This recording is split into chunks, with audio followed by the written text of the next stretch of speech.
Assemble the accused! Bear witness to their trials! The time of the Inquisition is now at hand.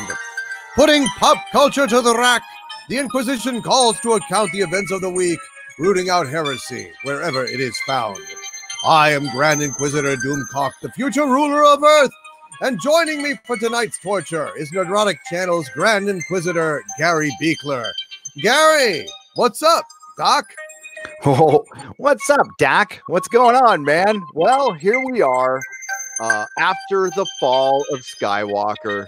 The fallout is still stuck on the bottom of our shoes, and we have to scrape it off on the curb and on the grass.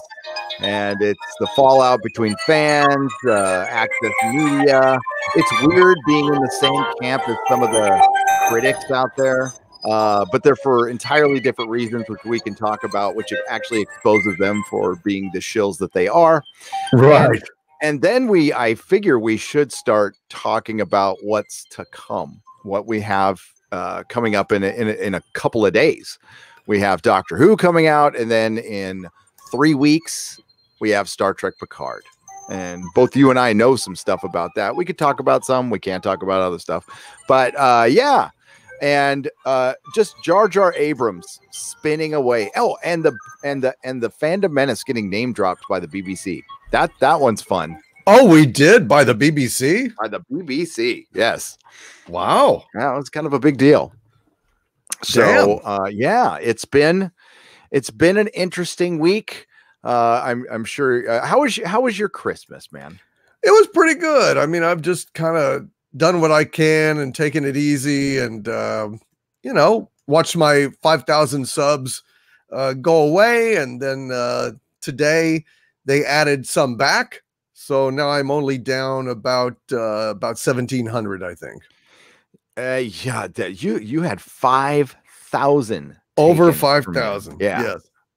Complete disparity between the public count and my channel dashboard, and of course, as I would gain subs, it would go up on the channel dashboard, but there was a over 5,000 disparity. Now I'm at like 131 something, and I'm at 133 something publicly. So yeah, there you go.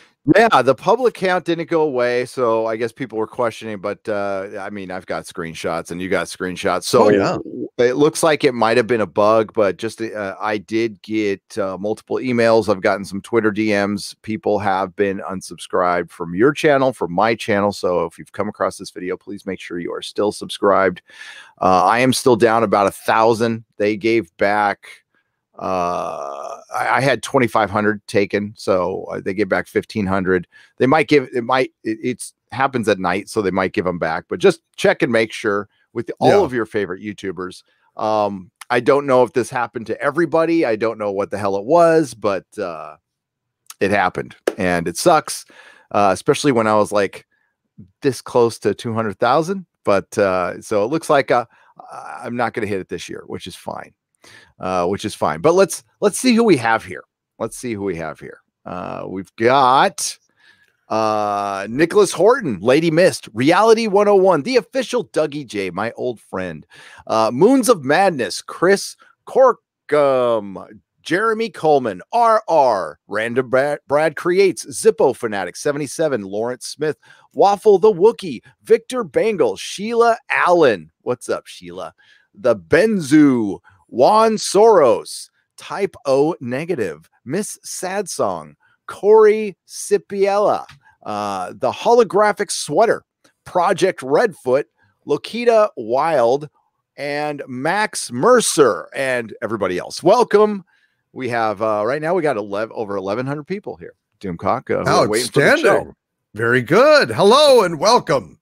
Yes, thanks for being here. It was kind of hard for me to get back into the groove of ripping on Star Wars and getting back into the culture war after I had a pleasant couple of days without it. Yes. And if it wasn't for that stupid bug or purge, whatever they were doing, I wouldn't even have looked at my YouTube or thought about it. But it happened on Christmas Day.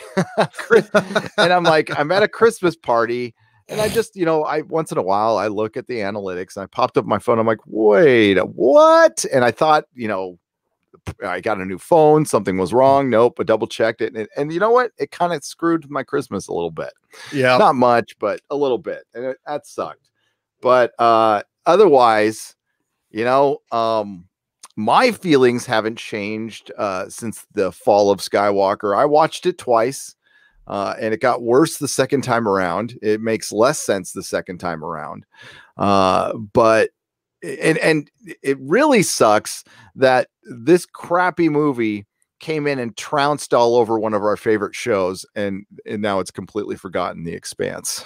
that's yeah. Well, that is the only thing that is not Star Wars' fault or Lucasfilm's fault or Disney's fault. That's Amazon's fault. Or whoever the programmer is, because I mean, how could they not see that The Expanse would be out of the conversation just like that? Boom. And it just, whereas, you know what, if that wasn't the case, we would be looking forward to this right now. We would be looking forward to the next Expanse, and thereafter, the week after, and the week after, and the week after, and we would be absolutely killing it. Yeah, I hope they've learned their lesson. And you were right, man. It was forgotten before we even got to January. So that sucks. And listen, The Witcher is out there, and it's still getting talked about. Actually, I have 2 videos coming out in The Witcher. But yeah, it sucks. And Baby Yoda was around every week.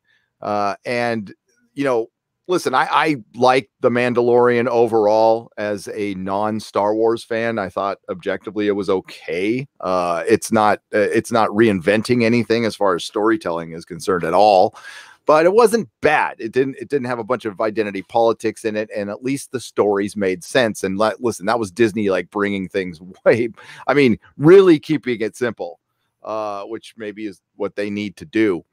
But that coming out weekly certainly helped that show a lot, even though like not much happened. Again, it was good, but like, we're not discussing anything within the plot other than Baby Yoda's pretty cute. That's about it. And I don't know what that's it. Yeah, and hopefully Baby Yoda being cute can carry a series. I just don't see it. The cuteness will wear off, I think, but we'll see. We'll see. Well, one would hope that kind of simple-minded, thing wouldn't be enough to sustain it over years, but who knows? I don't know. I don't know how cute Baby Yoda is. I've only watched the pilot, so I can't really comment on it. It's pretty cute. It's practical effect. If it was CG, I'd hate it, but at least it's like at least it looks like a puppet. I don't know. It might be CG. What the hell? I don't know. I don't know anything, but Rise of Skywalker. I mean, like, I don't know if you're going to be coming out with any more videos. I know we've heard, like, I'll probably cover the news bits about it. I just think the plot is kind of said and done. I think what it did, and I stated this in my review, was it just made permanent all the damage that was from The Last Jedi was made permanent in the fall of Skywalker, even with those supposed, middle fingers to Rian Johnson. I feel the damage is done, and I don't know what there is to debate other than like this thing is really dead. I know there's people who I don't care. Listen, it can make all the money it wants. But Jeremy brought this up, and I wanted to ask you, like, people are spinning the current box office right now, and it did well because it basically got 3 weekends within 2 weeks, and that's fine. It's going to make money, and it's tracking behind The Last Jedi. I don't care if it makes more money than The Last Jedi, less money. This movie should have made $2 billion. This is your supposed end of the Skywalker saga. This is it.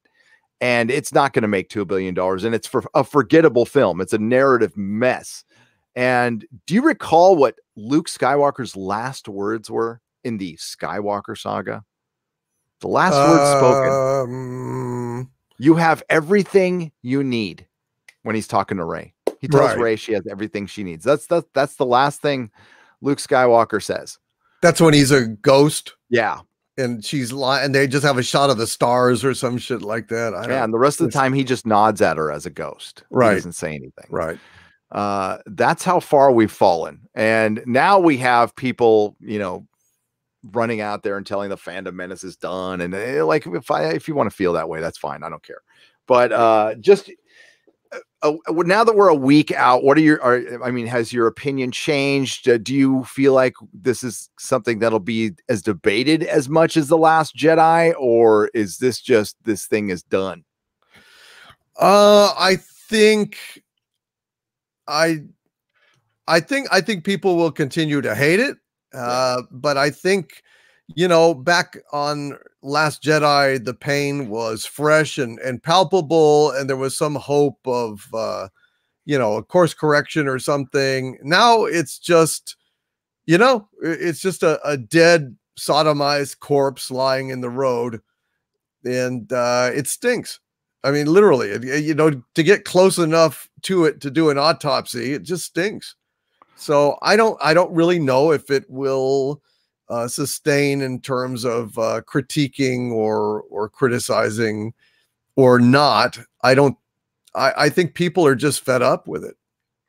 And I don't think it's going to do as well as The Last Jedi. I mean, it had like a 71% drop, this last Friday, which is, fairly severe. I mean, it's not panic time yet, but given also that China has completely dismissed it and is not having any of it, I don't know. I think the picture is a little bit grim on the thing. Yeah, I mean that a lot of movies rely on China for that little bump later on once the first 2 weeks in the States have played out. And like, I don't know how it's going to perform on New Year's. That's pretty much its last shot, and then it's going to start losing. And usually, I mean, even good movies go down 30 to 50% of late. Even with good movies, it's been 60 to 70%. And we'll see how this thing performs through January, and then we'll know. But I already know this should have been a massive hit, and what it was typical J.J. Abrams trickery, deception, and a lot of people fall for it. Normies fall for that stuff.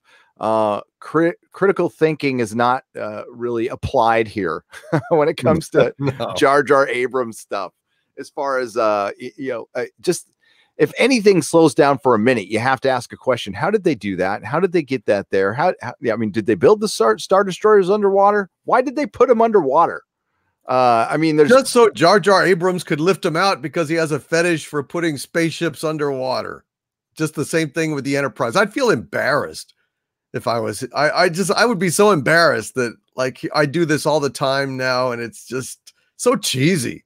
It's just so by the rote. It's garbage. Yeah. Wouldn't you construct those things in space? Yeah. Yeah. And I wouldn't leave them underwater to rust. And I wouldn't, how would you staff them? And how would you maintain them? And why the fuck are you waiting for 30 years? Why don't you attack as soon as you've got them? And how about like, they don't see it coming? Wouldn't that be kind of valuable? Yeah. Why announce it? Here I come. I've been waiting 30 years to surprise you, but you've got 16 hours to prepare. Yeah. Yes. Great. Genius. Southeastern Kaiju says space radar can't penetrate space eyes. Duh. Of course. Yeah, well, of course. There you go. That makes the perfect sense. But the Resistance with their space horses shot out the GPS that they could have just fitted on each individual Star Destroyer, but because they managed to put the death penises on, but they didn't. The useless death penises. Yes, and the useless Death Star cannons that never got close enough to a planet to take anything out, except in that one shot that is disconnected from anything. It's just to show people that it's there, but that's it. It has no tactical value. It has no application. It's just complete. All the money it would have taken to build all those cannons alone is just, obviously he's telecommuting. He's got some kind of Amway or home, maybe Mary Kay, maybe Mary Kay. Little Mary Kay shuttles going around, pink shuttles flying around. Sure. Sure. Well, sometimes Yeah. pink looks red on film. So I mean, Kylo's, it might have been this TIE fighter is sponsored by Mary Kay. Maybe crowdfunded. Yeah. Help support the final order. I know my second to last order didn't work out, but this one's it's really gonna work.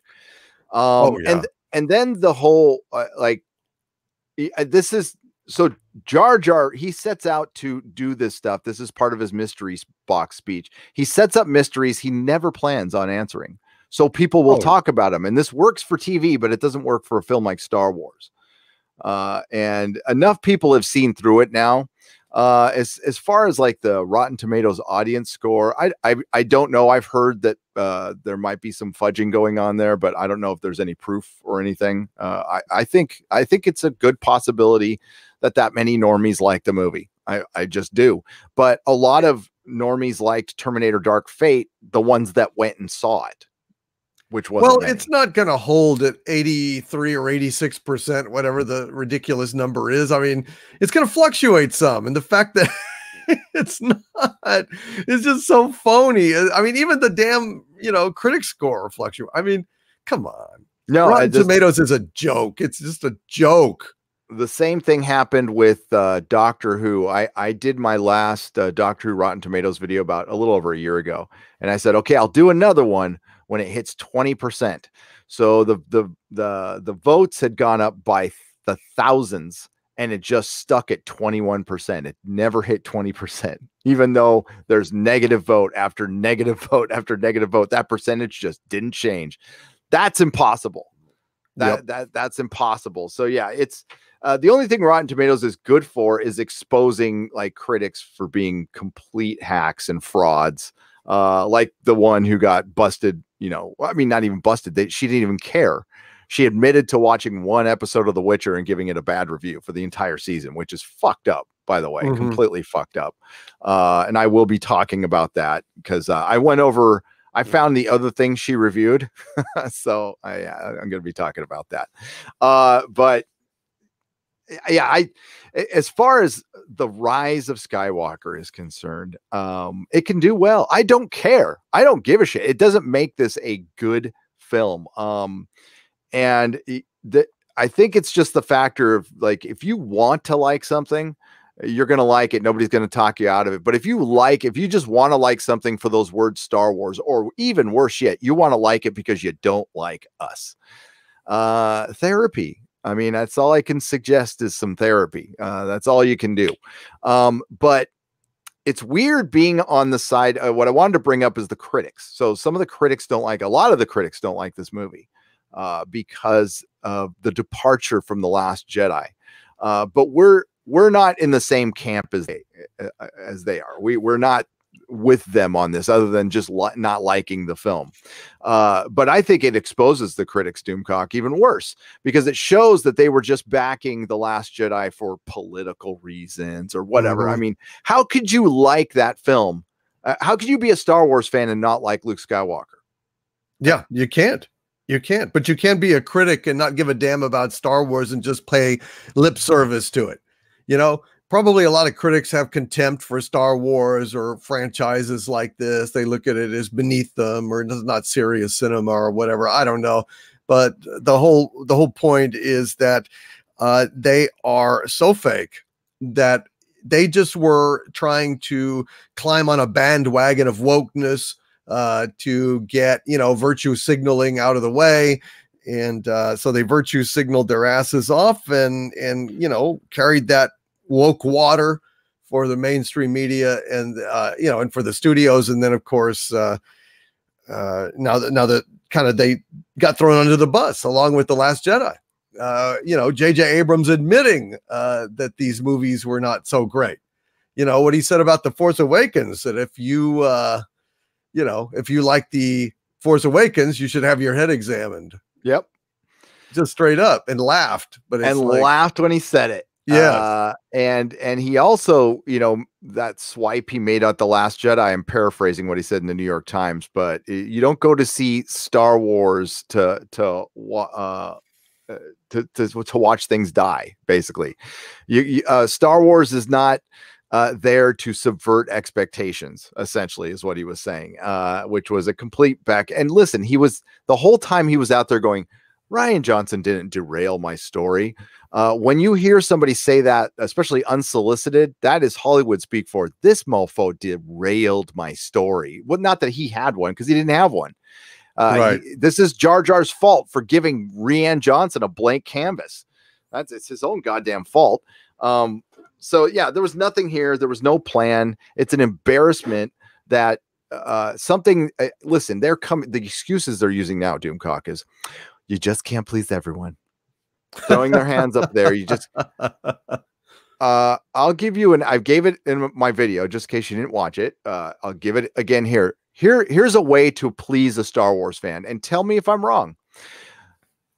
A Luke Skywalker peak Jedi, like bringing down a Star Destroyer with the Force, or having just a balls out battle with the Dark Lord of the Sith. Does that sound shitty? Does that sound terrible? No, that sounds great. Sounds exactly what we wanted to see.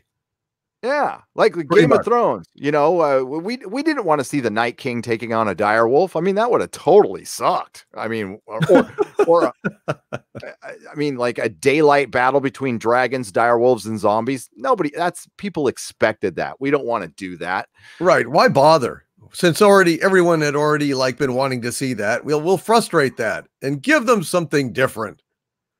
Yeah. And Star Wars is about it is about fan service. It is about pleasing your fans. It's about being inspiring and being fun. And that's the one thing I'll give The Mandalorian. They tried to bring that back into Star Wars. It's way too late in a side quest that's now meaningless because your main story sucks. And I don't know where they go from here, Doomcock. I'm not interested at all. I mean, they can go into the Knights of the Old Republic, but what they're essentially doing is starting a franchise from scratch now.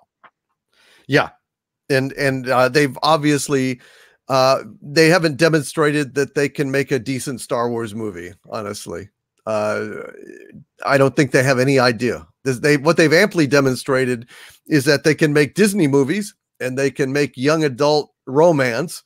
And, they can peddle their propaganda in their films, but they can't actually tell a compelling story. They don't seem to have any nuance or any indication that they understand what makes a narrative work. I mean, look at Rogue One. That was the best of the Disney Star Wars movies. No doubt about it. I mean, it was the only one that was even remotely acceptable. And hell, they had to, grab the director and boot him off and bring in another director and have all sorts of patchworks and jump through hoops to try and reshoot everything. And so you've got a kind of an uneven movie that largely succeeds. But that's it. From that point on, there was no turning back. The Force Awakens, Last Jedi, Solo, for God's sakes, and now Russo Soy Woker, just terrible, just garbage. I mean, objectively speaking, if it was not Star Wars, I don't know that this shit would have an audience. I really don't. It wouldn't. That's the strength of this brand, and it's almost indescribable. I don't understand why. Listen, the prequels captured a part of a generation. I can't talk. I don't think it captured an entire generation, but I think there was a lot of kids who watched it and grew up on that, and they had parents who were Star Wars fans, and that brought that on. I don't see that happening with this trilogy. I think there's a lot of adults who are into this. But it's the corner that Disney has painted themselves in. Is Star Wars could grow and evolve and be something very interesting if they were willing to go PG-13, a little more sophisticated, a little more adult with it. But they are really trapped in keeping this super duper family friendly, which you can still do, but they want to keep it firmly in Disney territory. And I just don't think you can tell a compelling story with the talent that they have. Maybe if they find somebody else, but that's where this whole culmination of things that's gone on with Star Wars and comic books. You brought up the young adult stuff, so they have been trying to fuse the young adult stuff in with basically boys stuff for a few years now, and it's just not working. It's just not working. No, hell no. What boy wants that shit? Honestly, it's just not interesting, and they've lost a whole generation. I mean, you know, I hear it all the time, you know, testimony from people who teach in schools, from parents, that Star Wars is just not really in the conversation for kids these days anymore. It's really not. And I mean, this is the end of the saga, for God's sakes, and there's empty seats. There's no doubt about it. There's empty seats. If you want to go see this piece of garbage, you can go see this piece of garbage. It used to be that, you know, you had to wait in lines. You had to wait around the block. You'd have to wait for days to get in to a screening of something like Star Wars. It was a blockbuster. This garbage is like a traveling salesman, like a con man that has to blow into town and sell everybody, you know, boys bands, you know, until they all start talking to each other and say, I thought I bought the boys band. No, I bought the boys band. And then he blows town. You know, that's what they try to do, is they try to open as big as they can, you know, con enough people into going for curiosity's sake, and then get the hell out before, you know, the word of mouth spreads. Well, this is garbage. I just wish that people weren't so simple and so easily swayed to do this garbage, you know, easily swayed to get in there and spend their money just to be part of some kind of conversation or something, you know, even if they know it's going to be bad, to go see how bad it's going to be.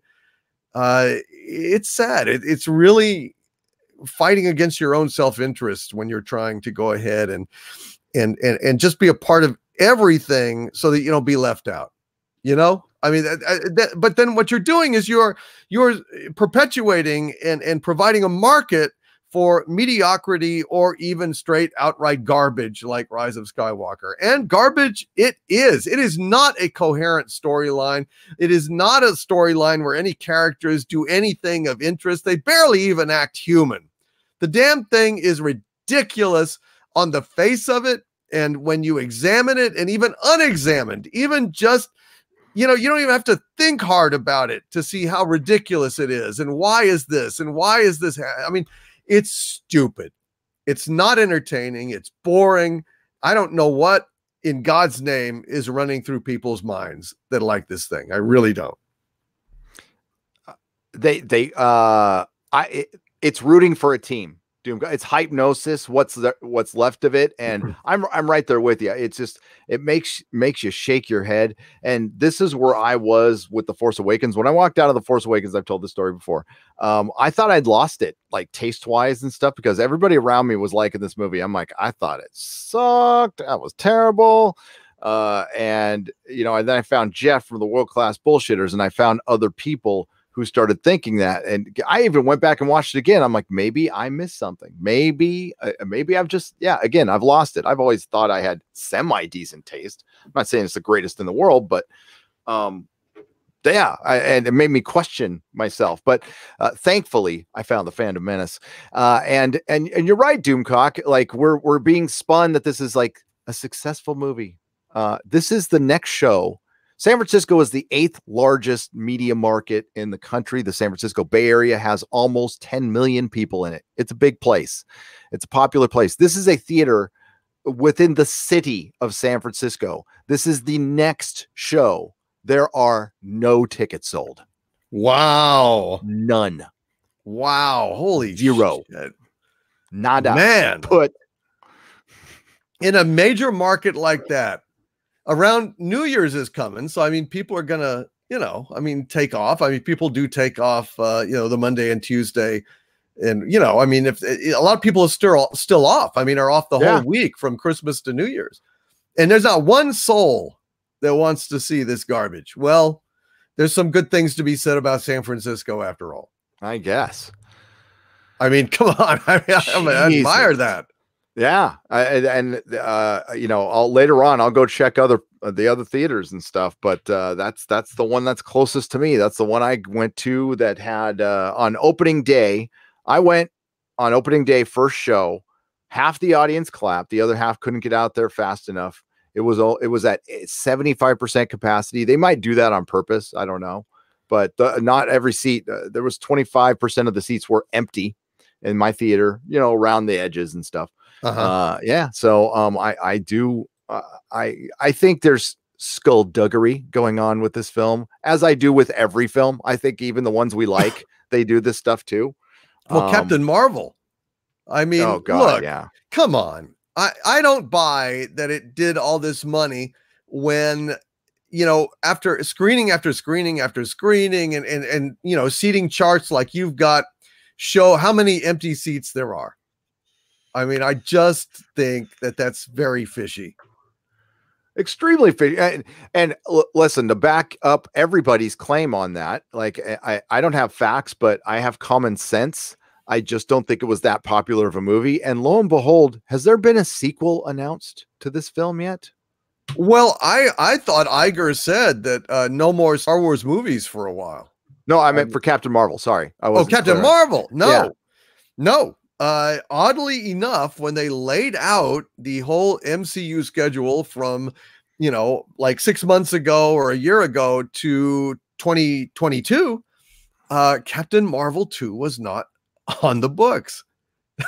So I thought Captain Marvel was, you know, their flagship character, the most importantest ever in phase 4, but they can't even be bothered to make a Captain Marvel 2 movie in the next like 3 years, which is absolutely stunning. Absolutely stunning. And you know, remember, Gary, when I came out with the report from my source that said that Captain Marvel was going to be teamed up with Spider-Man because they thought that she was a tad unlikable and not really accessible. And so teaming Spider-Man, who was well liked with her, might boost her audience. You remember that? Yep. And then they said I was a liar, and they said I didn't have a source. And then lo and behold, one of the very shill sites that said I was lying said, looks like Spider-Man's teaming up with Captain Marvel against the Sinister Six. And it's like, how about that? How about that?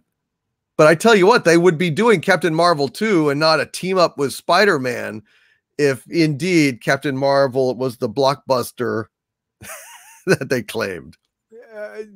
Exactly. No, that's what I said when they're going to have to pack her film full of Avengers or Spider-Man, and Spider-Man's going to be her little freaking sidekick. God damn, that'll probably make me the most angry I've ever been in. Well, of course, because I said in that report, dude, I said, well, you don't think he's going to be leading her.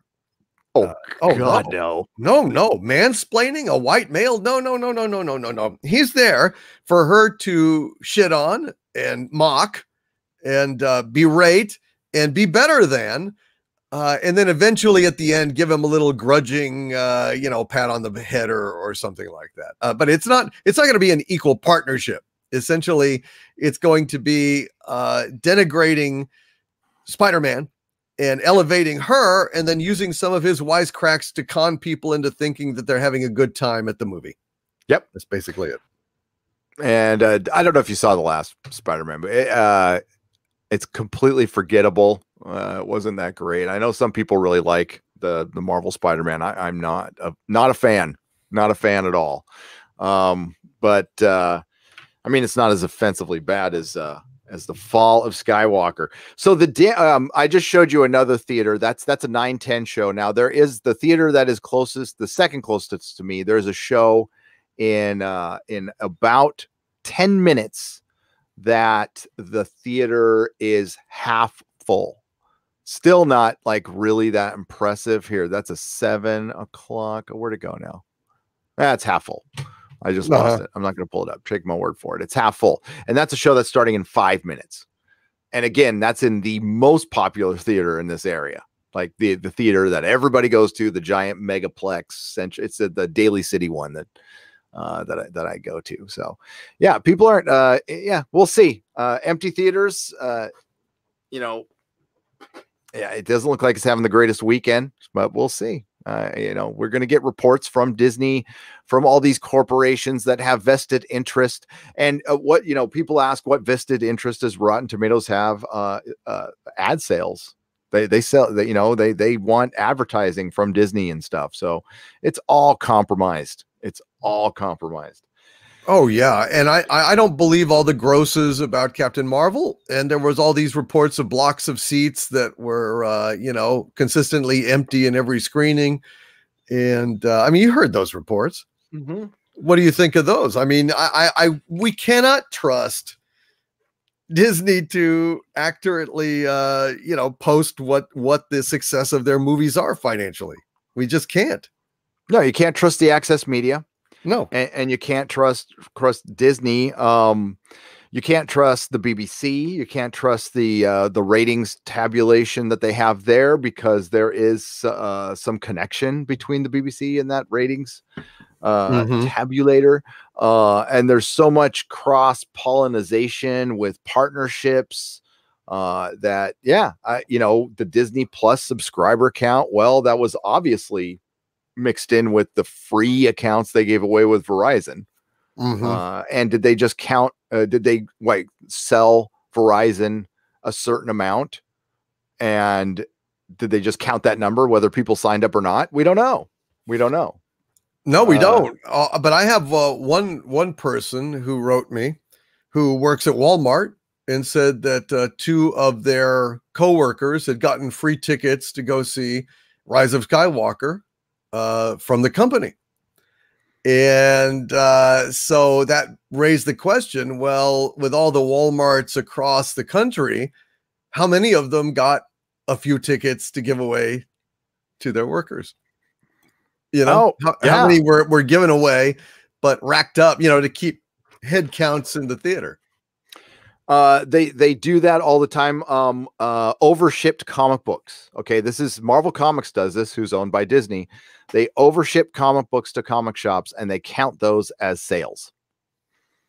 And if you do it to enough comic shops and you overship 20 here, 100 there, I've had overships of up to 50 comic books with big event books and stuff like that. Those get counted as sales, as sold to the store, because they don't have any actual numbers of how many comics are sold to actual people. I mean, the individual shops do, but they don't share that information. Right. But I can tell you, it's general as a rule, 30% of your stuff averaged out across every title doesn't get sold. So it's probably like 70%. Yeah, it's interesting. Yeah. So if they let's just say if there's skullduggery in one area, there will be in another. I mean, I still think there's a large number of people who probably enjoy this film, and it worries me deeply. It does. You know, I don't want to insult anybody, but it's how did Red Letter Media pull it? I don't want to say you have a low IQ if you like this movie, but I'm going to say you have a low IQ if you like this movie. And you have to be willing to completely turn your brain off, or you just really desperately want to enjoy Star Wars. Well, if you want that, then there's the Mandalorians right there for you. At least that's like good compared to the other thing. The Mandalorian is Shakespeare compared to Rise of Skywalker.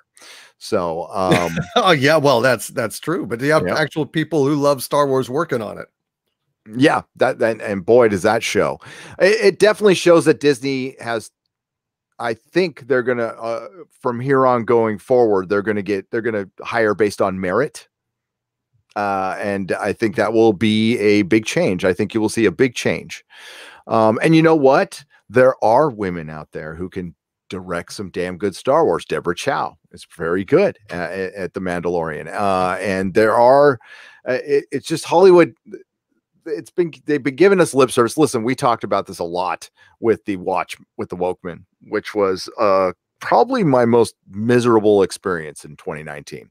I gotta put it right up there with Star Trek Discovery, and It was horrible. Now, I mean, what damage Star Trek Discovery does to Star Trek hurts worse than what they did to Watchmen, because I still see Watchmen as a singular thing. Oh yeah, they were so far off that I don't think of them impacting Watchmen at all.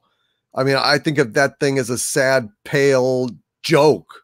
It doesn't mean a damn thing, Gary. I mean, it was painful to watch the damn thing, but I don't believe in it. I don't put any credence in it, and absolutely nothing about it. They revealed themselves to be nothing more than hacks and vandals and cheap, basically cheap traveling salesmen. They blew into town with this, defective product they called Watchmen, and then they blow out the door. And I didn't buy their damn shit, and I'm not going to, and I don't think of them at all, man.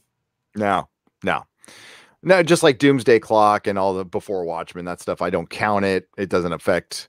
And as much as I'd like to feel that way about Star Trek Discovery, it bugs me. I don't consider it canon, but unfortunately CBS owns Star Trek and Viacom, and they call the shots right now with it. Legend Finder for $9.99 says, The Force Awakens deceived me into liking it for a short time. The Last Jedi made me angry. The Rise of Skywalker made me laugh out loud because it was so bad. It's the worst trilogy of trilogies. It really is. Is there a trilogy worse than this one, Doomcock? No, I mean, I'm thinking about things like Twilight, which, but I mean, it's hard. I mean, surely Twilight is as cringe as this, but it's not as significant. It doesn't hurt. It doesn't have the harmonic resonance of suck that, Rise of Skywalker and Last Jedi and Force Awakens have. It's like taken together, those things are destroying so much more than the sum of their parts. Whereas Twilight is just, dumb shit. You go in knowing that it's dumb shit, unless you're a young girl who's going to be on Team Jacob and Team Arnold or whoever. I don't know who what was his name again? What was his name? Succula.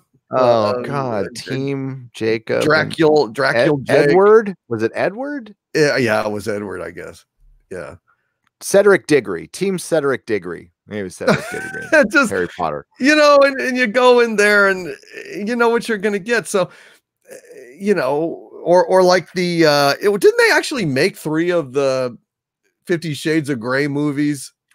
Did they sneak in the other 2 like nobody paid attention or something? Maybe. I know they definitely made a second one for sure. Yeah. But those are true. I get what you're saying. Those are things that are true to themselves, and they suck for sure. But they don't have the same resonance of pain. You know what I'm saying? Yeah. Oh, definitely. No, this is damaging. And like, I'm not here to debate, because I'm sure there'll be somebody in the chat like, why do you care? Like, I'm not even here to debate that. I care because I care. I like this stuff, and I like talking about it, and it sucks. And this helps me deal with what's been going on. And it goes far beyond Star Wars. Star Wars is a dead brand to me. I mean, I'm not going to be buying any Star Wars toys, Legos, action figures. I unsubscribed to Disney Plus today. I'm not giving them any money. I don't have to for this channel. I am done with Disney Star Wars, and I have been for months now. I'm just chronicling its demise because they didn't earn my money. They have to, it's not hard to get me to stay a fan. Just like try to do as well as you can. I don't expect greatness all the time. It'd be nice to have, but I don't expect it. But when you start disrespecting fans, it's like, I'm done with you. And it's damaging to fandom. It's damaging to comic shops. It's damaging to cons, everything, this ripple effect. And the constant blaming of the fans when it's the fucking corporations that have done this. They're the ones who have come in with their divisive politics and their divisive ways and their people emboldening. not reeling in their employees when they're out there on the attack with fans. People get really, really pissed off about that, and they have every right to be. So if you don't want to buy into the Mandalorian because you're just done with Star Wars, boo, yes, I get it. But you really shouldn't judge anybody because I hear a lot. Well, the Mandalorian's good. Isn't this what you wanted? No, what I wanted was a good Luke Skywalker story. The Mandalorian is now a meaningless story. It's good, but it's meaningless. Oh yeah. Well, I didn't seem like it was heading anywhere in particular to me. I mean, in the pilot, I just saw this is just going to be, a collection of little action set pieces and, that are not particularly thrilling. I'm never going to be scared that the Mandalorian isn't going to make it. I'm never going to be scared about this Baby Yoda situation. They're not going to kill Baby Yoda. Come on. So, yeah, geez, talk about subverting expectations, right? Look, the thing is, you talk about them blaming the fans. Well, isn't that always the case? Isn't that always the case with abusers? Wasn't the guy who beats his wife say, well, if she wasn't so mouthy, or if she didn't give me that look, or if she didn't burn the toast in the morning, or, whatever it is, it doesn't matter. The simple fact of the matter is the husband in that case is the abuser, not the wife. But of course, the wife gets blamed and then says, I'm sorry. Well, you know what, Disney? I'm not fucking sorry. I'm not sorry.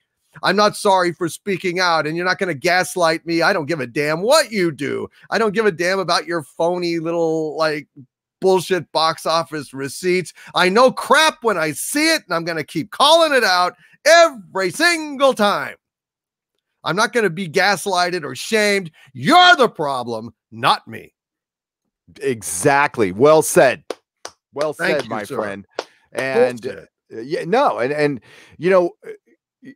listen, they try to frame it so we have to, get backed into a corner and have to always explain and apologize. And I got to the point a long time ago. I'm done doing that shit. I'm going to speak my mind. And I'll do it with other things as well. Wokeman comes out and it's, they crafted Watchmen to be critic proof. That was part of the plan. We're going to do this in such a way that the minute you criticize it, we're going to come out and call you ist. And so, believe me, that happened. No, I'm going to call it out. It was a woke TV show that exploited a horrific moment in history to critic proof your show. There is nothing more shameful than that. And anybody who fed into that crap and got on that team, well, you just went along with exploiting one of the worst shameful incidents in our history, horrific incidents. Yeah. So a bad superhero TV show could be critic proof. Well done. You made the world a better place. Oh yeah. Yeah. I heard that after, I think it was the Monday after the last episode of Watchmen, that we no longer had inequality. And I believe, I can't say this for sure, but I believe that there was no slavery in the United States. This just coming. It's a rumor. Yes, it was a rumor, but I think that's been confirmed now. That there is no slavery. No. You can now champion HBO's Watchmen as making the world a better place. Oh, absolutely. It really, really changed things. And it did trivialize a piece of history that, if HBO had really wanted to, they could have made a whole series about, a whole, mini series about this event in Tulsa. But, it's better to trivialize it and make it a result of police using subliminal hypnosis in movies. That's what caused the riot. Yeah, it was basically on the same level of Soylent Green as people, and that Martians came to Earth and were abducting your mom and your dad. So that's the level that they put the Tulsa massacre on. Good for you. Good for you. Yeah, well done. Well played, sure. HBO. You're so progressive. Yeah. So, listen, I was half expecting, for them to come around at the end of that show or do something to kind of show both sides. No, they just played more into it at the end. It's got the dumbest ending, meaning they never had a real ending to begin with. They just had all their concepts in the beginning to craft their little show around, because again, it was crafting a story around an agenda, and you paint yourself into a corner narratively doing that. And it showed at the very end when they killed Dr. Manhattan. Well, Dr. Manhattan chose to die because he came back to Earth because he fell in love with the bestest woman ever and gave her his powers. Maybe. We're not entirely sure. I think so. I don't know. But then I stopped caring because it's so dumb. And again, a couple of people like this show, but I will question your sanity. And that's it. But this is what's been continuing to happen. And I mean, honestly, the Access Media has been just as bad as anybody else, as Disney, as CBS, at creating this hatred of fandom, and they're not hiding it anymore. Yeah. They hate the people that are their customers. Well, guess what, motherfuckers? We're not your customers anymore. Yep. Congratulations. Good. That's simple. Yeah. And I will continue making videos chronicling your demise. And if it does damage to your brand, like Doomcock just said, I'm not sorry. I supported your brand for a lot of years. Helped make a few fans myself, literally and figuratively. And, I feel betrayed. And I'm gonna do what I can, and Doomcock's gonna do what he can to try to get you guys to come correct, so people can just enjoy stuff again. And then we can talk about just how bad a movie is, which would be great. If a movie's just bad, we can talk about if it's bad or good. Not because it's bad, because we decided to thrust an agenda into something that there was no place for it anyway, especially Star Wars. Fucking Star Wars is supposed to be for everyone. Yep. For everyone.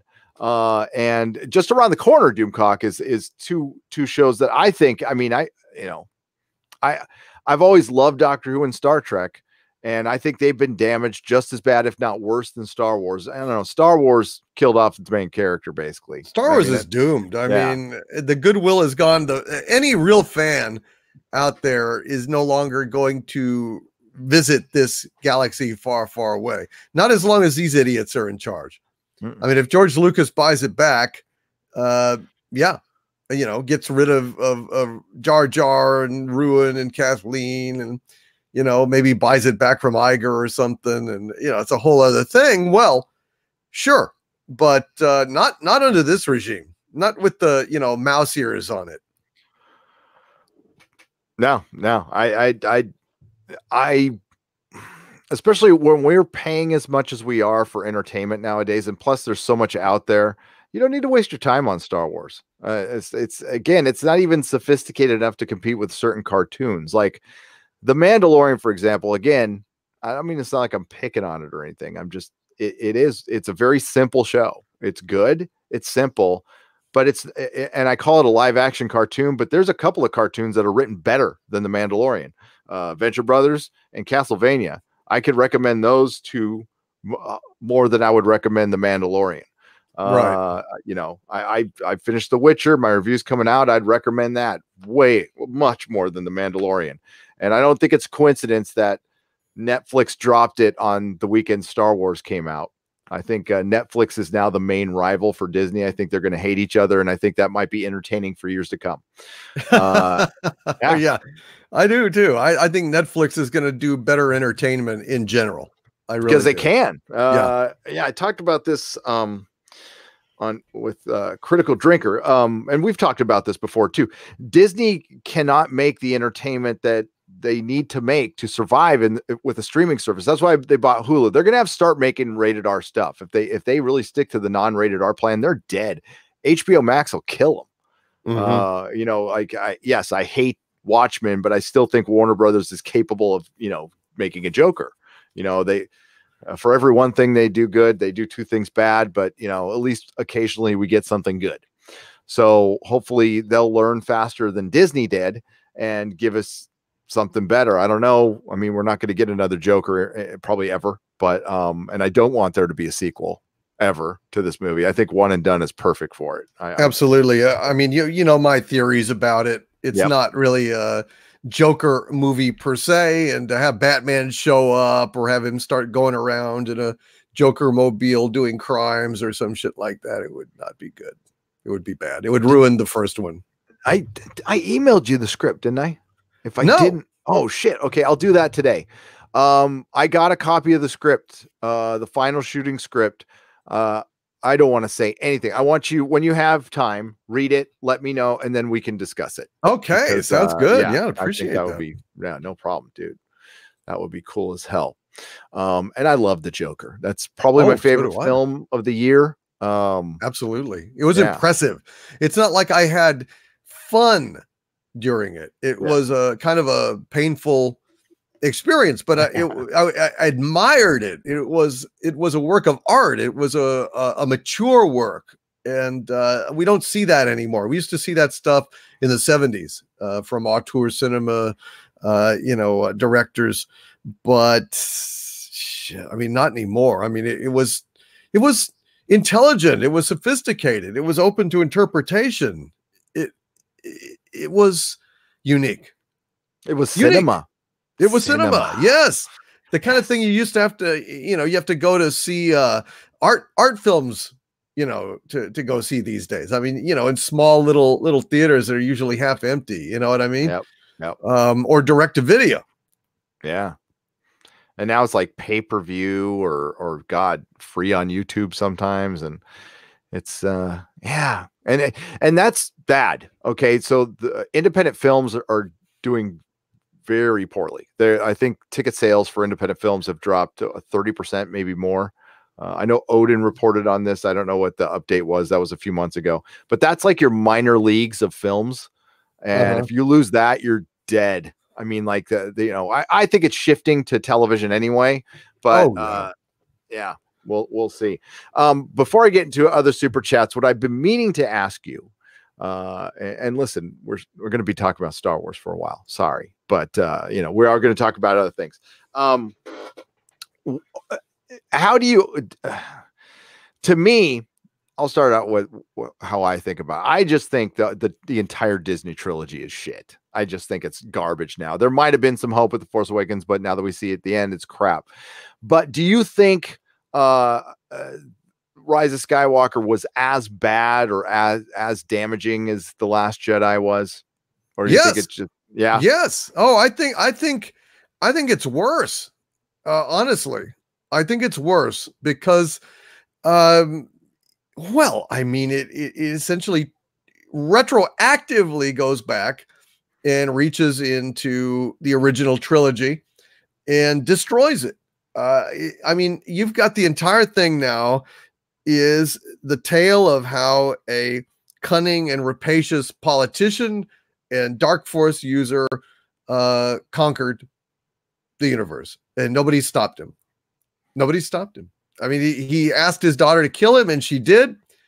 And all the Skywalkers were dead, and then she went and took everything that their last Jedi owned for her own. Now, that to me says that the start to finish, this is Palpatine's saga, and that's a ugly, stupid thing. It just takes Star Wars and makes it a mockery, a cynical, ugly exercise made by the House of Wonder, made by the House of Dreams, the Disney Dream Factory. Basically, I thought Disney used to be family friendly and for childhood, and they took something beautiful and made it an ugly, cynical piece of garbage where evil triumphs at the end. That's just that's just straight up it. And they're trying to say, oh, well, it's not evil. It's this Whammon one. This Whammon was the last man standing. Isn't that a wonderful thing? She's a Palpatine. She's a Palpatine. So the movie starts, the saga starts in Phantom Menace with Palpatine inciting all these intrigues and plotting to overthrow the Republic, and he does. And then at the end of, Return of the Jedi appears he's defeated, and then boom, turns out he's back. He was there all the time, and he wins. He wins. In the genetic lottery, his spawn lives. Yep. Oh, and he was like withered and ancient and dead and had to go. Fine. Okay. But his spawn, his seed, his genes prevailed. Yep. Is there any trace of Luke Skywalker's genes anywhere, or Anakin Skywalker's genes? Nope. Nope. So the question has to be asked now amidst all the people who are, this is directed right at you, people who say you like this movie and you think you're Star Wars fans. Tell me where it explains in the film how Palpatine came back. Tell me where it explains in the film how Rey didn't get all of the Sith, because she did sacrifice Palpatine, like with assisted self-deletion. Tell me where any of this plan makes sense and what Doomcock just said. Tell me where a Skywalker wins. Tell me how the title is grammatically correct. How did this get past the story group? They were supposed to, I know the answer to this question is but the story group was there to protect canon and shit like that. So bringing Palpatine back at all, for one, he won before the movie even started. The fact that he existed and no Jedi did means he won, because at the starting of this film, there are no Jedi in The Rise of Skywalker. There are no Jedi. There is Jedi ghosts. A ghost. Leia's not a Jedi. She can't be. And Rey's not a Jedi. Nope. So he won. He won. Maybe that's why his sacrifice didn't work at the end, because he didn't defeat a Jedi. So maybe that's it. And the whole. So it's all about semantics. Remember, Doomcock, I know you remember, I'm talking to the audience. Remember, Doomcock reported multiple times that there were multiple endings to this film. And then people came out and said, no, there's not. No, there's not. And then JJ came out and said, no, the ending is the ending. Well, that ending with her looking at the twin sunsets, that was always the ending. I agree. That was always the ending. But we're talking about the climax, the lead up to that little dual sunset thing. That thing changed. I am convinced. I've got no evidence. I just watched the film. It looks so. Why would you build a crevasse in the middle of a state? Why? So they built a sports arena around a giant crack in the earth. I mean, the safety violations alone. Like, what the hell? It's like, he's got to fall down a cliff, but you're in a stadium. It's okay. It's a cliff in the middle of a stadium. Okay. Yep. Look. They absolutely had different versions. I mean, so many people have confirmed this to me that and look, the fact that he was reshooting up until, a few weeks ahead of release, obviously means that there were different endings. I mean, if you don't see that, then I don't know what to tell you. I'm not going to waste time trying to convince somebody that, can't even see that much. But my source that talked about the test screening correctly told me, before there was ever any image of Palpatine shooting lightning from his hands, that at the point where my source saw this test screening, Palpatine shot lightning up into the sky and hit the entire Resistance fleet and disabled it. Whereas opposed in this cut, he shoots Force lightning into the sky and hits all the Resistance fleet and doesn't do anything to it, because they kept that, but then they didn't actually pick up the narrative thread. What is the fucking point of hitting the Resistance fleet if you're not doing anything to it? You did nothing to it. Nothing. No, I think he changed the direction of one. Yeah, they went. That was it. Oh, why didn't he? Yeah. You're not supposed to ask questions. That's right. You're not supposed to ask questions. Well, how did my guy or girl know about that without having seen it? So all of you little shills out there that want to go ahead and say that I'm a liar, you're the liars because A, you don't know one way or the other whether or not I have a source. I mean, just straight up, the people that are saying I'm a liar, that I don't have any sources, they don't know me, they haven't been on my computer, therefore they don't know one way or the other. And so when they say that I definitively don't, they're lying. Do you see what I'm saying? They are flat out lying. They're lying. They're liars. That is absolutely logically irrefutable because they don't know. They don't say, I suspect the Doomcock is a liar. They don't say, well, no, I'm guessing. They've say been very definitive about is a liar. Therefore, you're a liar because you don't know, because you couldn't know. Now, I'm telling you, obviously, it's been proven with my videos. By my deeds shall ye know me. Look at what I said. Look at what I reported. Did I manufacture and spread the hashtag Doomcock was right? No, I could, you know, do a Doomcock is, you know, brilliant. Doomcock is handsome, whatever, and it would just die on the floor. You know, it was captured and people were just spreading this thing. I didn't even start it because they could see. So I don't really give a damn what anyone is saying. That's the fact. How did the guy know about the Palpatine shooting the lightning if they didn't see it? Sorry.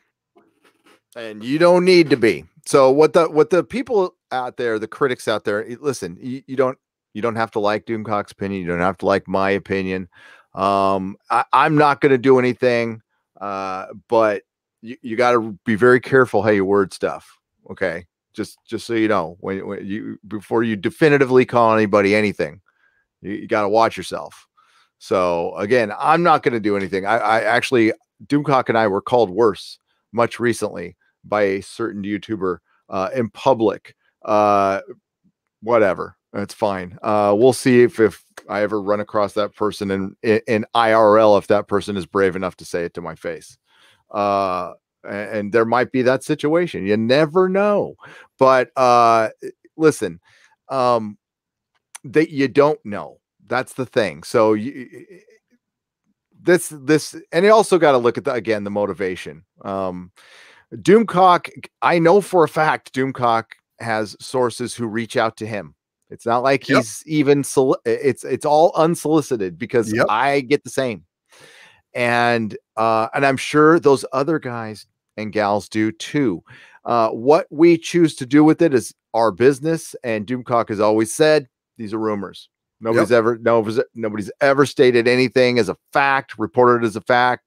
And oh, by the way, we haven't really, you've never gone over after an individual YouTuber.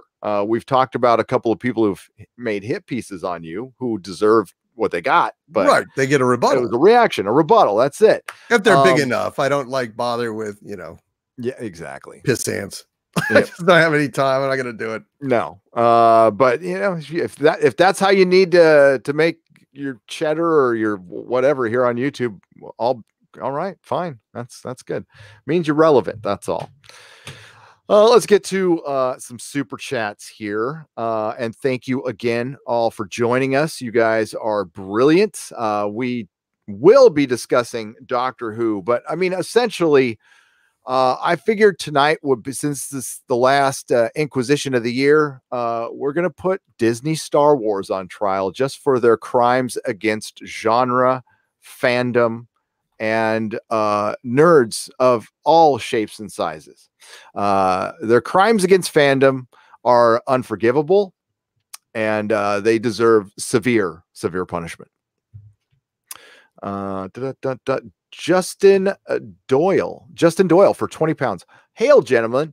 What do you think the sequel trilogy should have been like if done correctly? I think Disney could have made $2 billion per movie with images of grown men crying all over for all the right reasons, me included. So sad. So what he's saying is, you know, they could have had something spectacular where we would be singing its praises right now. Of course. Yep. Of course. Anyone who, again, you know, I love these demonstrably false narratives that get spread about us, that the Fandom Menace is full of haters. Oh, gee, I sure hated the hell out of The Expanse. Yep. I sure hate the hell out of the Orville, don't I? You go find all those negative attack videos about The Expanse and the Orville. Yeah. You know, or maybe it's just that those properties are intelligent and well written and well performed, and on top of it all, respectful to fans. Fancy that.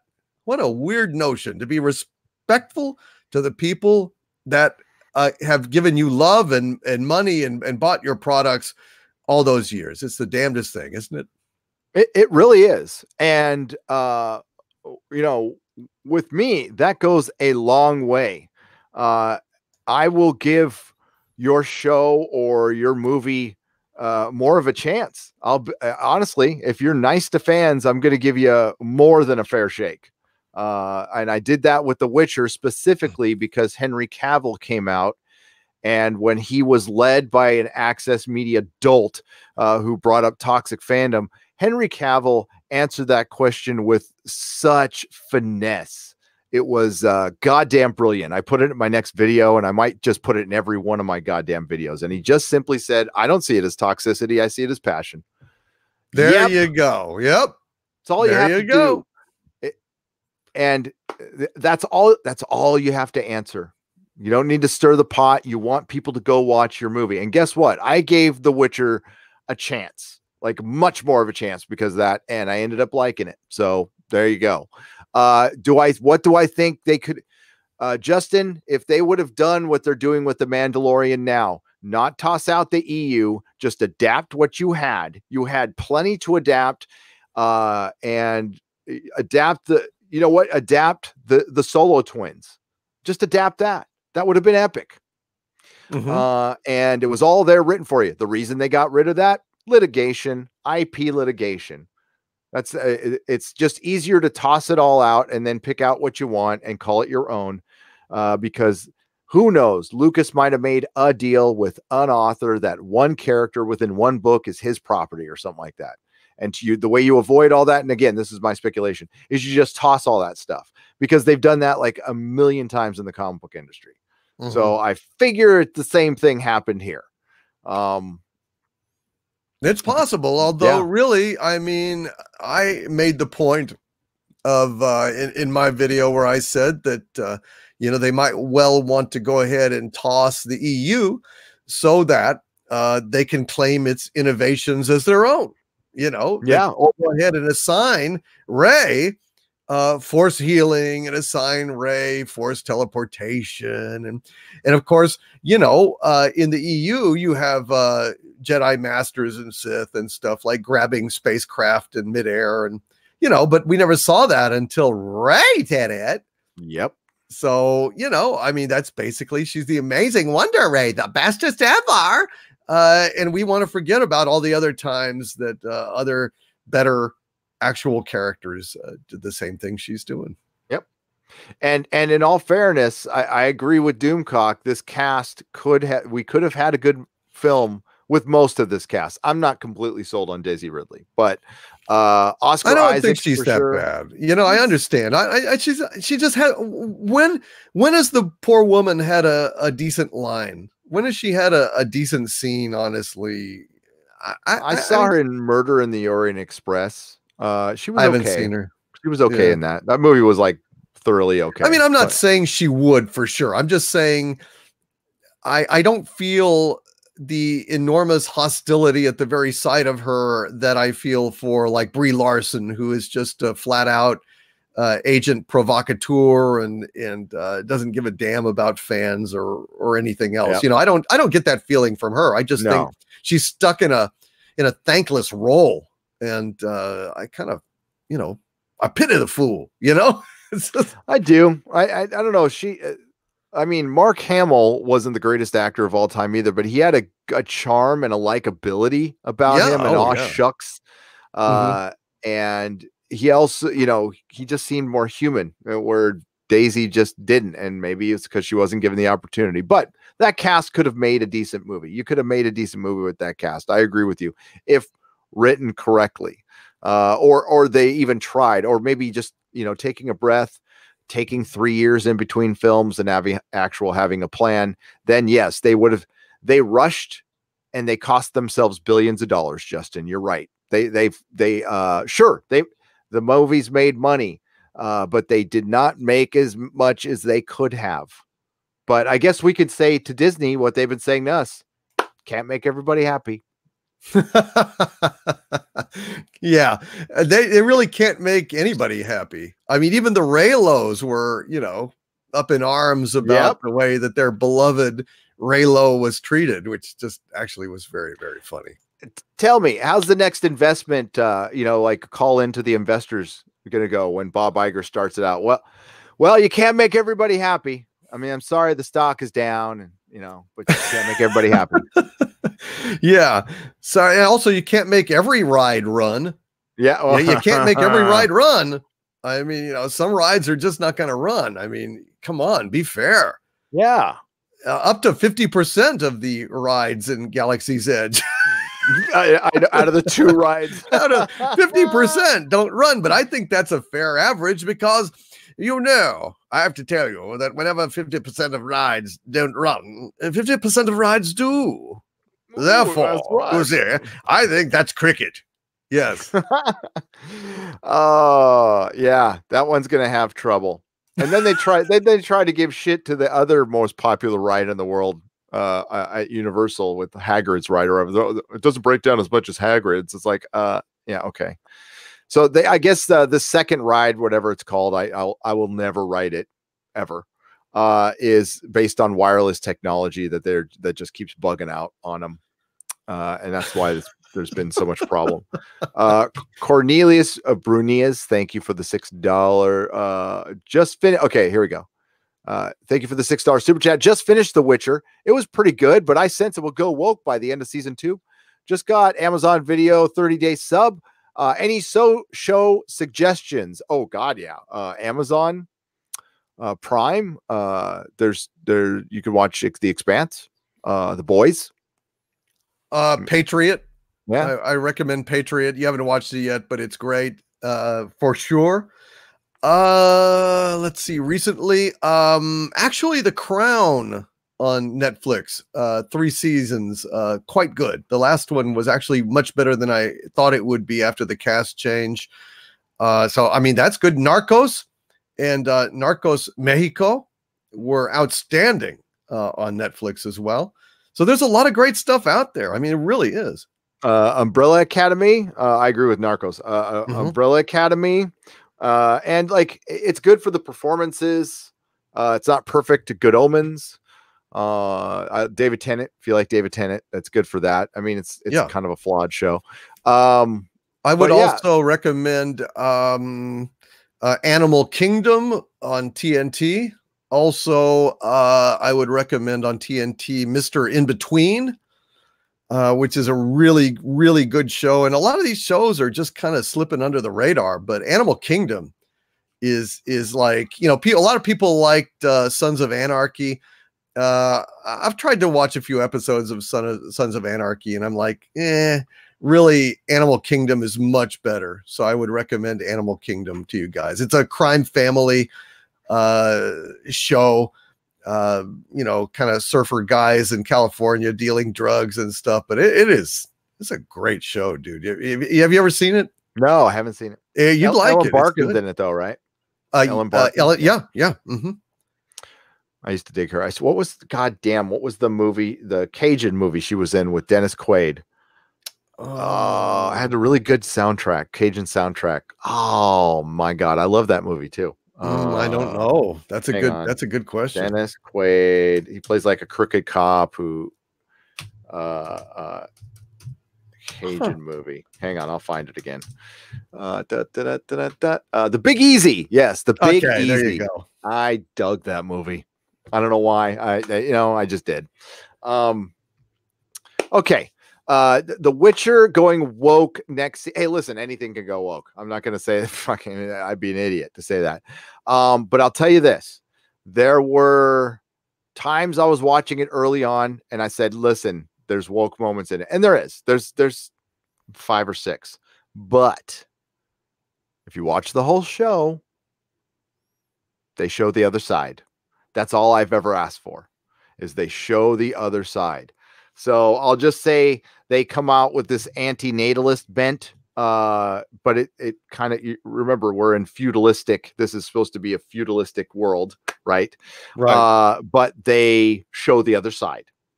So you got to watch it all the way through. And it certainly, it could turn woke just like half the other shit out there. But I think if it was gonna, it would. It had opportunities based on the source material where it could have, and it didn't. I thought it was good. I thought it was much better on the second viewing. There's some flaws, and I'll talk about them in my review. But it's non-linear, it's entertaining, and you have freaking Henry Cavill kicking ass as Geralt. Freaking awesome. Nice. Yeah. So that part I love. Monsters, swords, magic. Fuck yeah. That's what I like. Was it perfect? No. But right now, I don't expect anything like that coming from Hollywood. And perfect is rare. Like The Expanse was damn near perfect. That was goddamn awesome. It really was. I mean, there was a little plot things here or there, but easy to overlook. Really. And what helps with that, Doomcock, the Expanse showrunners are respectful as hell to their fans, and they respect the viewer. Most importantly, the person watching the show, they don't think you're an idiot. They're going to tell you a good story. They're going to show you a complete story. They're not going to they're not going to derail their narrative for their own personal partisan politics, because they're good storytellers. They have integrity. They're not repurposers, they're creatives. Right. I mean, it's like you said just now. I mean, I don't have any kind of political litmus for my entertainment. I mean, I don't care if a particular showrunner or show has a right-wing bent or a left-wing bent or any particular kind of bent. I mean, artists are going to have their worldview mirrored in their work in one way or another. When I have a problem with is when they forget to include the entertainment.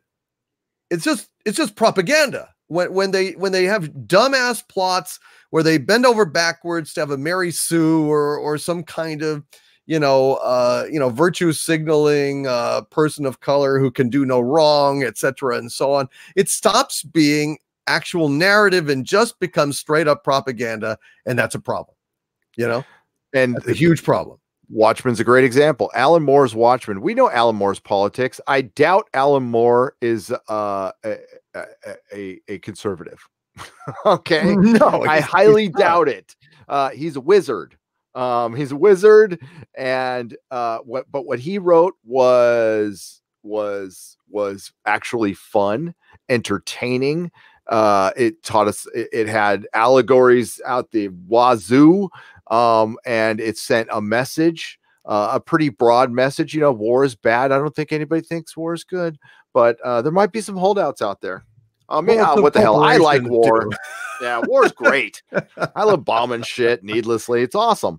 No, but Watchmen was, and the HBO Watchmen was propaganda. So Watchmen comic book art, HBO Watchmen propaganda, and both creators probably had very similar politics. Doesn't matter. One knows how to. One's an artist and one's a hack. Right. That's all you go. And besides, I mean, if the total point of your entire show or your narrative or your adaptation or whatever you're doing is to score political points as opposed to tell the best story that you can, you're a hack and you're a goddamn propagandist. Yep. And fraud. I mean, that's it's fraudulent. And what they, again, I know there's people who like the HBO Watchmen, and I question your sanity and your taste. I tweeted this about an hour ago. Rise of Skywalker is a copy and paste Raiders of the Lost Ark. All the story beats are in the same order. Hail, says George Peter Gatiss for $5 Canadian. Let me think about this. Well, was there a plot? That's the Yeah. problem. I mean, was there a plot? I'd like to see an outline of that. I don't really I don't see it. Yeah, you know, George, maybe the Raiders video game or something. Yeah, on email Atari me your or thoughts something. on that, because I don't see how him going to Exegol in the beginning mirrors Indy going to Peru and you know, Jovitos. So yeah, I don't see how they mirror that, but maybe, I mean, like maybe broader point. Yeah, just elaborate on that. Thanks, George, for the 5 Canadian pesos. I appreciate you. Psycho Dwarf 9 for $5, two $5 super chats. The Mandalorian is good but safe. Yes, I think that's a accurate description. I want them to stretch in season 2. They really need to. Gentlemen, I hope Baby Yoda doesn't inspire Baby Wookiee, Rugrats, Leia, Luke, or Toddler Jabba. It will. Psycho Dwarf. I don't know how regular of a comic book reader you were. You know, Center of the Earth. I don't know what kind of access you had to comics. Okay, used to be. In 2000, from 11 to 2013. My last couple of years, what got really hot was the Scotty Young variants. So the Scotty Young variant, Scotty Young draws like cute little things. He's very Tim Burton-y. The ladies love him. Okay, they love Scotty Young art. He did an Oz book that was very popular. So he did a bunch of baby covers for Marvel. Worst, I mean, like these things made me tons of money, but they were the worst thing to happen to comic books, because that's when the cutesy thing started, and that was in conjunction with pop vinyl showing up. And what it did was it cutesified superheroes, and it was all in an attempt to get more women to read comics. And instead of just trying to sell women comic books, they thought they had to cutesify everything. And then it's what was worse is it sold. Okay, because it was variants and it was hot and speculators got into it and whatever. Yes, God Almighty, they really ruined comics with all the variant covers and speculators buying up copies and putting them right into bags. For God's sakes. Yep. And hey, listen, what's led us down this road, this whole woke road, is bad data. Straight up bad data that was being passed around. Hollywood started to believe in, instead of reading the data as it was, people started providing them with what they wanted to hear. And what they wanted to hear stems from, especially within genre, stems from Twilight. Twilight was massively successful. It was what started selling out Comic-Con, or was it? So there is Comic-Con started selling out right around the time Twilight showed it up. And there's people waiting out for Hall H, and people think that's kind of when that started. Not true. The reason Comic-Con started selling out for real was the fire marshal in San Diego, and in conjunction with the fire marshal here in San Francisco, started putting a cap on their tickets because the buildings were getting there was too many people in it. It was over the fire code. So they put a cap on the ticket sales, which they didn't used to do. Now it was getting more popular, but because it was getting more popular in Hollywood, they were also passing out a lot more comps. So there was just less tickets for the general public, and in conjunction with it getting a lot more popular. But it wasn't all, or it had anything to do with Twilight.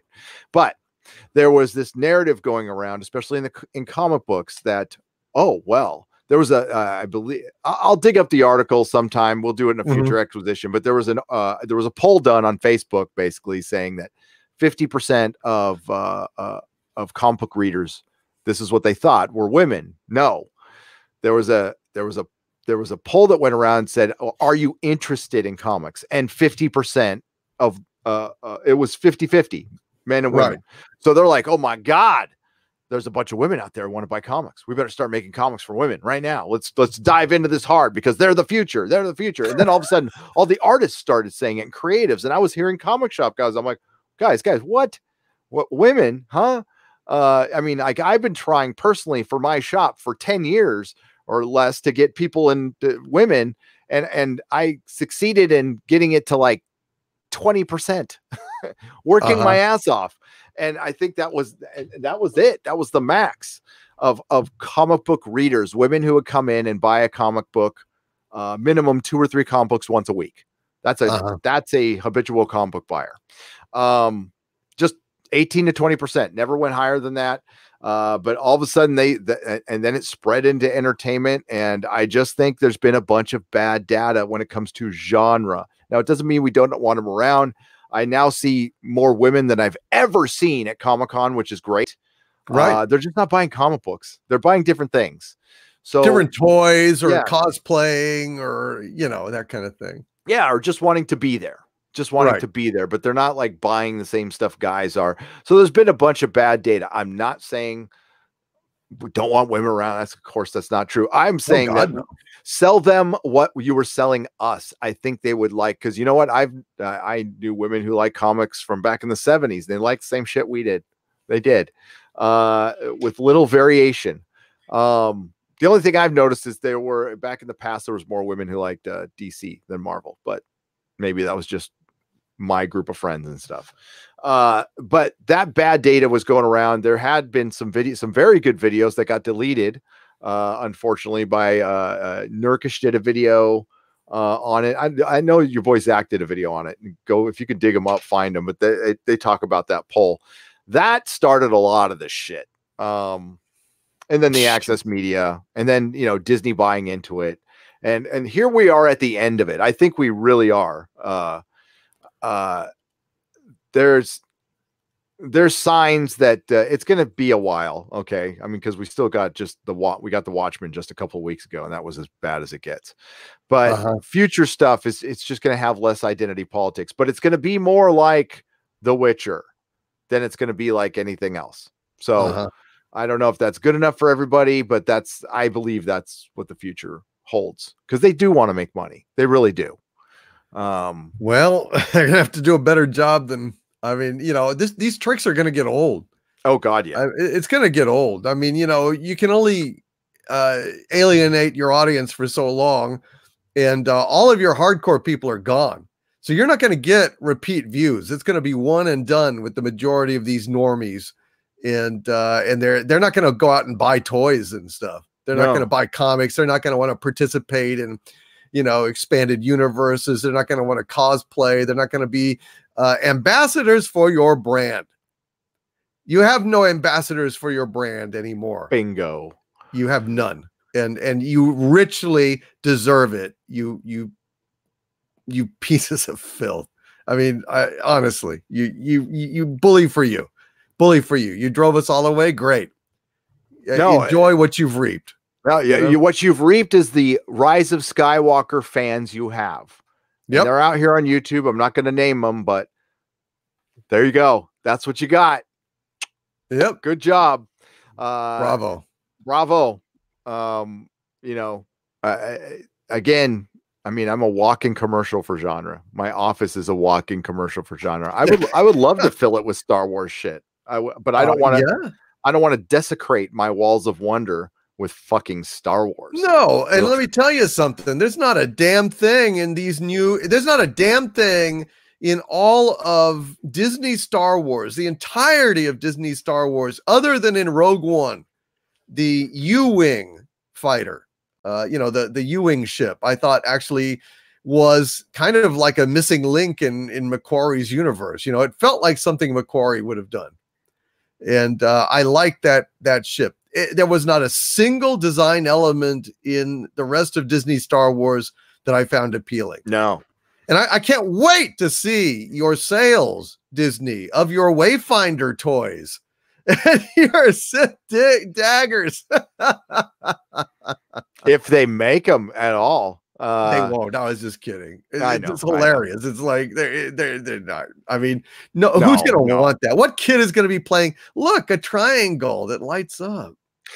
Hey, they can make it right with that Jake Skywalker booby milking playset with a grumpy uncle action. Yeah. Oh, that would be great. I'd love it. The Han Solo needless death playset with bad father action. That would be good too. The Palpatine electrocutes himself by not turning off his Force Lightning playset. Warning, can cause fires. Because he doesn't know the lightning's coming out of his own hands because he suffers from dementia. All Ray had to do was ask a few more questions and he would have gone, I pooped in my pants. Where's my remote control? Matlock! Sorry. He's like frying himself with lightning and he taps his medic alert bracelet and says, I've fallen and I can't get up. And it's too late. It's too late. And he's gone. I doed it in my pants. It's going to happen to all of us someday. So there you go. I'm looking forward to my adult diapers. I will never shoot lightning at myself. I will. That's not going to happen. And if it's being reflected at me for some reason, I'll stop. Yeah, I'll stop. That was so dumb. That was so dumb. So what was, I'm going to try to be logical about this. This might be dumb. Just stop me if it's too dumb. What was behind? They had to know he killed himself. So were they trying to not have Rey kill him because of the sacrifice? So he had to kill himself. Do you think that's why they made that narrative decision? Or do you think they just didn't give two flying shits and they just wanted to kill him and have Rey involved in it?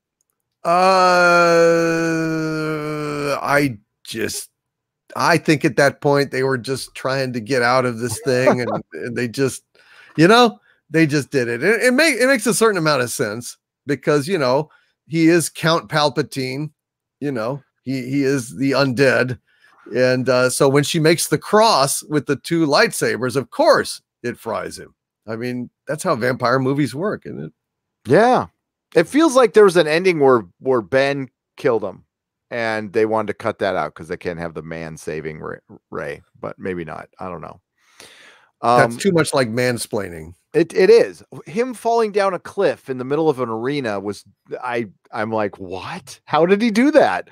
Because when I heard the leaks, I just thought they were battling on like some surface or anything. I didn't know there was like 60,000 Palpatine fans. They bought tickets. They were eating their little Palpatine popcorn. Chanting, right? They never applauded. Chant. No, and they didn't help either. No, that wasn't very nice. They're his, his in-house care. They're his nurses, and yet here he is. Grandpa's electrocuting himself. Well, I don't want to get involved. Nope. And they watch when Kylo like crawls back up after being yeeted and thrown over the cliff, and he crawls back up and he gives us the kiss of life. It's the kiss of love. Grandpa got run over by a Rey deer. Sorry. Psycho Dwarf, thank you for bringing up that we're going to get baby everything in the future. You bet your ass that is happening. Absolutely. And I want to apologize to everybody. This week with the holidays and everything, I just I got overwhelmed. So I have not had a chance to do the super chat square up, but I am going to do that in the next day or so. I apologize for that. I have not forgotten. I will get it done. I just got mine done today. Sorry everybody. I was in the same boat and I recorded mine today. Yeah. It takes a while. You got live stuff and totally it's tough. Nah, they're cool. Hey, it's the square ups are great because you get like focused time, Absolutely. So it's like a Q&A. And what I did was I recorded it for my patrons and Subscribestar. So I kind of gave them something and it was fun. It was a lot of fun. Yeah. Mine was salty today though. I was mad. I was fucking mad. I just got a message that some YouTuber called me, both of us racist, and I was a little hot. I was a little hot. Yeah. So I vented. Which is a great lie because they never actually turn up any evidence of this. So they're basically revealing themselves to be liars. Yep. Exactly. Yep. And considering the source, it's just, eye rolling at best. Sporking News Podcast, dude. That is a good friend, a YouTuber, fellow brother in recovery. Love you, man. Part of the Fourth Wave, Stephen Walton, Bear Nerd Fun. I always forget the fourth person. You know what? Next week I will not have forgotten the fourth person. I apologize. I did a lot of drugs in the 80s. I believe The Witcher and The Expanse are our only hope. I agree right now. I listen, there was enough like butch masculinity in The Witcher for me. There was a lot of severed heads. More importantly, the women were not all written as soulful saints and super uber powerful beings. Was there a little bit too much of the woman suggesting stuff to a guy? Yeah, there was. But it wasn't terrible. And the women were written with complexity. Partially, probably, listen, there was a woman showrunner. So, and I've always said that the men are in fear right now. They don't even want to write women with any complexity at all. And they did. They were, the women were dumbasses in it. And they did, and it was believable. Plus, I love the genre, and it had monsters and magic. So there you go. Justin Doyle for £5. If the Disney trilogy was a fighting game, the end declaration would be Palpatine wins. Yes. Yes, absolutely. It'd be like fatality. Palpatine wins. No, this is like a medieval feudalist victory. I'm like, not only going to beat you, I'm going to take your family name. Yes. I have seized your ancestral lands. I have seized your moisture farm. I have seized your weapon and buried it in the ground where it will lie without honor until all eternity has passed. I have taken your name. I am the last of your lineage now. House Palpatine is House Skywalker. Yeah. I mean, what did General Zod, I mean, not the Man of Steel one, the one from Donner Superman, say to Jor-El when he was vowing his revenge? You will kneel before me, both you and then one day your heirs, shit like that. That's what happened, That's right. Wes Moody for $10. Hail Inquisition. I was wondering if either of you could explain the plot of The Rise of Skywalker. I can't figure it out. Also, my goal is to be at 194,000 subs by Monday. I only need 193,900 to go. Would love a shout out. Hail. Everybody. Okay, we all need 193,900 people to subscribe to Wes Moody's channel. I'm going to put the link. Oh God. Well, before you do that, subscribe to mine, because even I don't have 194,000. Do you have 194,000? Yeah, I do. Okay. Actually. Well, I don't. So Wes Moody. Well, he's got a little ways to go. Wes, where's your I can't get to your link. I'll get your link in there soon. Okay, so when you're looking at the super chats inside the studio, YouTube, if you're watching, you need to fix this. Where it says go to channel, it doesn't go to the channel. It goes back to my channel. I want to go to his channel. By the way, if you want to subscribe to Doomcock, there's a new feature in the description that I really liked. YouTube did something good. If you hit Doomcock, if you hit the @ symbol, and then you start typing my name, it'll fill in automatically, and it automatically links to your channel. So if you go to the description, you will see a little @Overlord DVD. All you have to do is click that, and it goes right to his channel. Oh, thanks. That's great. Well, now I'll put that in there as well on you. That's fantastic. They will do. Yeah. So it automatically fills it's in. It's really cool. Wes, I will get back to you. I will put your link in. Thanks, buddy. Thanks for the $10. Chim Jacuzzi for $5. Any thoughts on Daniel Craig as Bond? I only like Casino Royale. All his Bond films, all the other ones are terrible. What are your thoughts on that? I kind of agree with that. Well, Quantum of Solace is a horrible film. Yeah. I mean, it's just unwatchable. It's the worst edited film I've ever seen in my life. Period. It really is. It is unbelievably bad. Where every second they're cutting to another shot. It is just the most ridiculous piece of garbage I've ever seen. So, I like Daniel Craig as Bond. I don't think it's his fault. I think he's been given some crappy scripts, and I love Casino Royale. I think it's fantastic.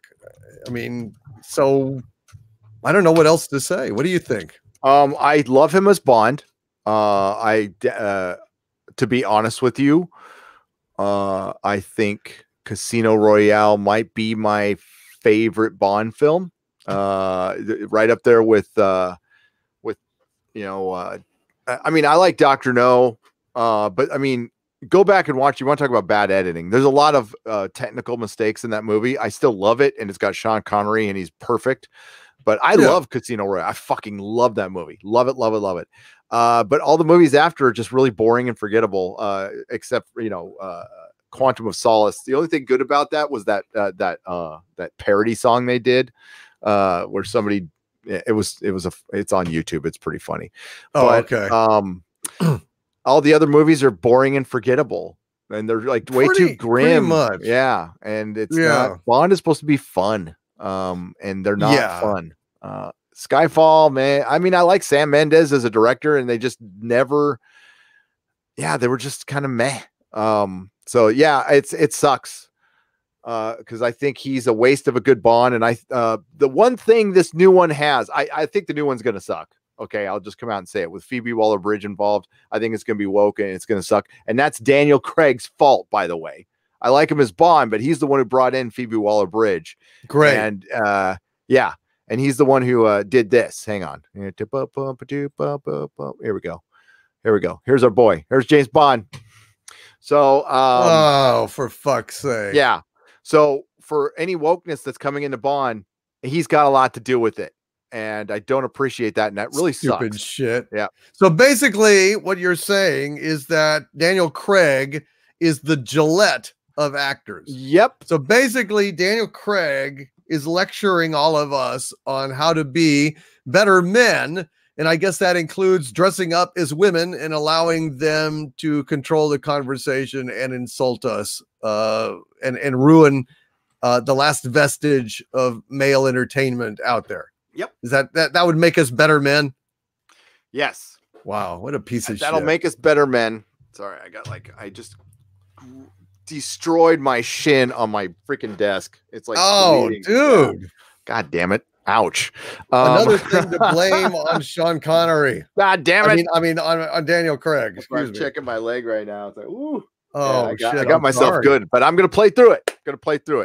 Suddenly blood starts spurting up and he's going like Julia Child in that SNL skit. Yeah.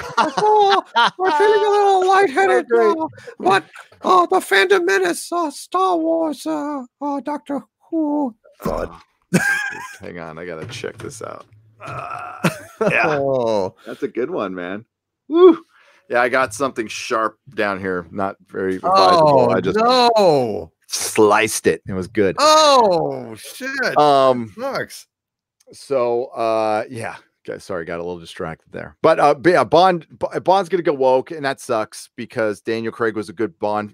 If you want to see a good Daniel Craig film, watch Layer Cake by Matthew Vaughn. It's one of the best movies ever made, to be honest with you. But no, I don't think Bond has a future in Hollywood until they get off their woke train. So maybe Bond needs to take a couple year break. The only thing I can say that might be a positive about this film is the guy who's directing it directed True Detective season 1, which is probably the best season of television. I mean, it's right up there. That was great. That was fantastic single season of television. Like for a single season, I gotta say, well, because I know you love The Prisoner. I love The Prisoner. Aside from The Prisoner, I don't understand it nearly as much as you do at all. But we'll say True Detective season 1 was probably one of the best single seasons of television ever made. Yes. And it was Cary Fukunaga. I can't pronounce Fukunawa. I will get it. He's from Oakland. It was great. It was great. I loved it, and I have no complaints, no criticisms. I thought the performances were uniformly brilliant, and Fukunaga, Cary Joji Fukunaga. So I think he's just a gun for hire in this film. I think he is a very talented director. So, but I don't know, man. I don't see Mr. Robot as a villain. That's any kind of threat to Daniel Craig. He was good in for what I liked about Mr. Robot till the end. And I didn't see the Queen movie. Did you see the Queen movie? No. I didn't see it either. I don't know why I didn't want to see the Freddie. I love Queen. I didn't get around to seeing it. I never go see these biopics. I just don't care. There's something about it, you know. I didn't see Walk the Line about Johnny Cash. I didn't see, you know, the Freddie Mercury thing. I didn't see the Elton John thing. It's just, you know what? If I want to hear Elton John or Queen, I'll just listen to the CDs. I don't want to. I don't know. I don't get the point. The only one I can recommend is the other one I've seen. Okay, because I generally don't like him either, but I'm a crazy Johnny Cash fan, like crazy. So I saw Walk the Line. I fucking loved it. That was gold. That was oh my God, I'm blanking on his name now. He just directed Ford versus Ferrari.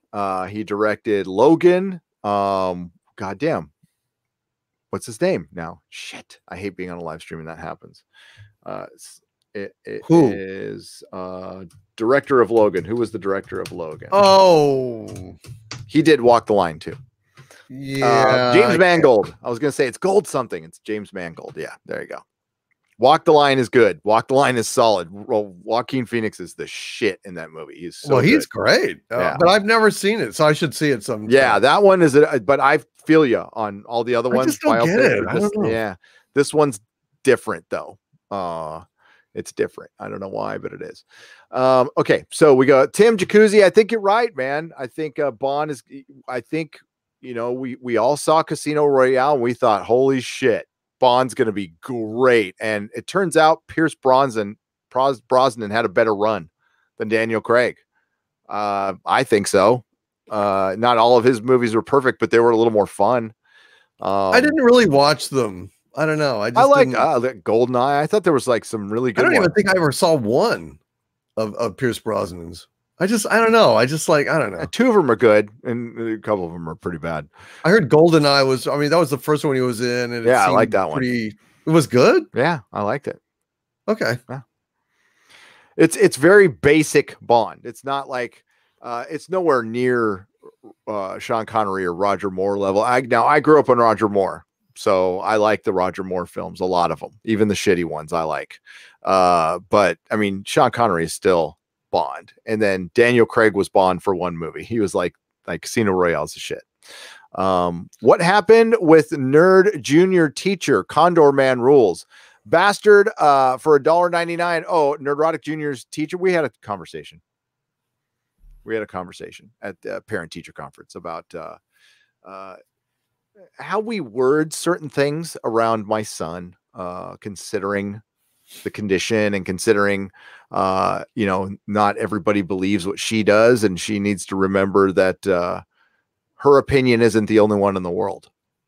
I don't know if it got through or not. I doubt it, but that's the conversation we had. Crazy Eyed Jedi for $2. Looking forward to Inquisition 2020. I am too. Absolutely. In 2021 and yes, 2022, the Inquisition is here every Sunday, folks. Your must-see Sunday destination. So there have been tons and tons of requests. The most requested thing is that T-shirt for that image that was done of us in the Pulp Fiction image. So I need to, that artist, if you're out there, contact me, and then I got to talk to Doomcock, and we have to discuss things, and we'll see if we can make it or not. We'll give it a shot, but we have to talk to the artist first, and then Doomcock and I have to talk. And if we could work something out, hell yeah, I'll get that done. But we got to do something that's fair to everybody, especially the artist who made that image. Hail, but thank you, Crazy Eyed Jedi. Nicholas Horton for £5. Hail, Gary and Doomcock. The Inquisition of 2020 will be putting both upcoming episodes of Doctor Who onto the rack. The BBC won't win back all of the fans. No, some of the fans are gone permanently. Nicholas Horton. It's certainly, listen, don't go for the setup. So there's an article that came out that if we have time, we'll go over it. That's basically saying we're Well, the sentiment is, I don't think it actually said this, but the sentiment is it might not be as politically correct as it was last year. Bullshit. Bullshit. I didn't remember before Star Trek Discovery Season 2, Doomcock. Mm-hmm. The people had their hopes up again. People were going, maybe it's going to be good. It couldn't be as bad as Season 1. Remember that? I can't understand people like that. You're right, but I cannot understand that. What in God's name would make people think that? Oh, because they were going to bring Pike and Spock back, for fuck's sake. Come on. I never believed it for an instant, but yes, people actually thought that. And then sure as hell, some people are actually believing that Picard is going to be riding the ship. Well, I got news for you. It ain't gonna right nothing. Nope. It's going to actually drive you people insane. Those of you who care nothing about the original series, but love the Next Generation. Well, it's your turn.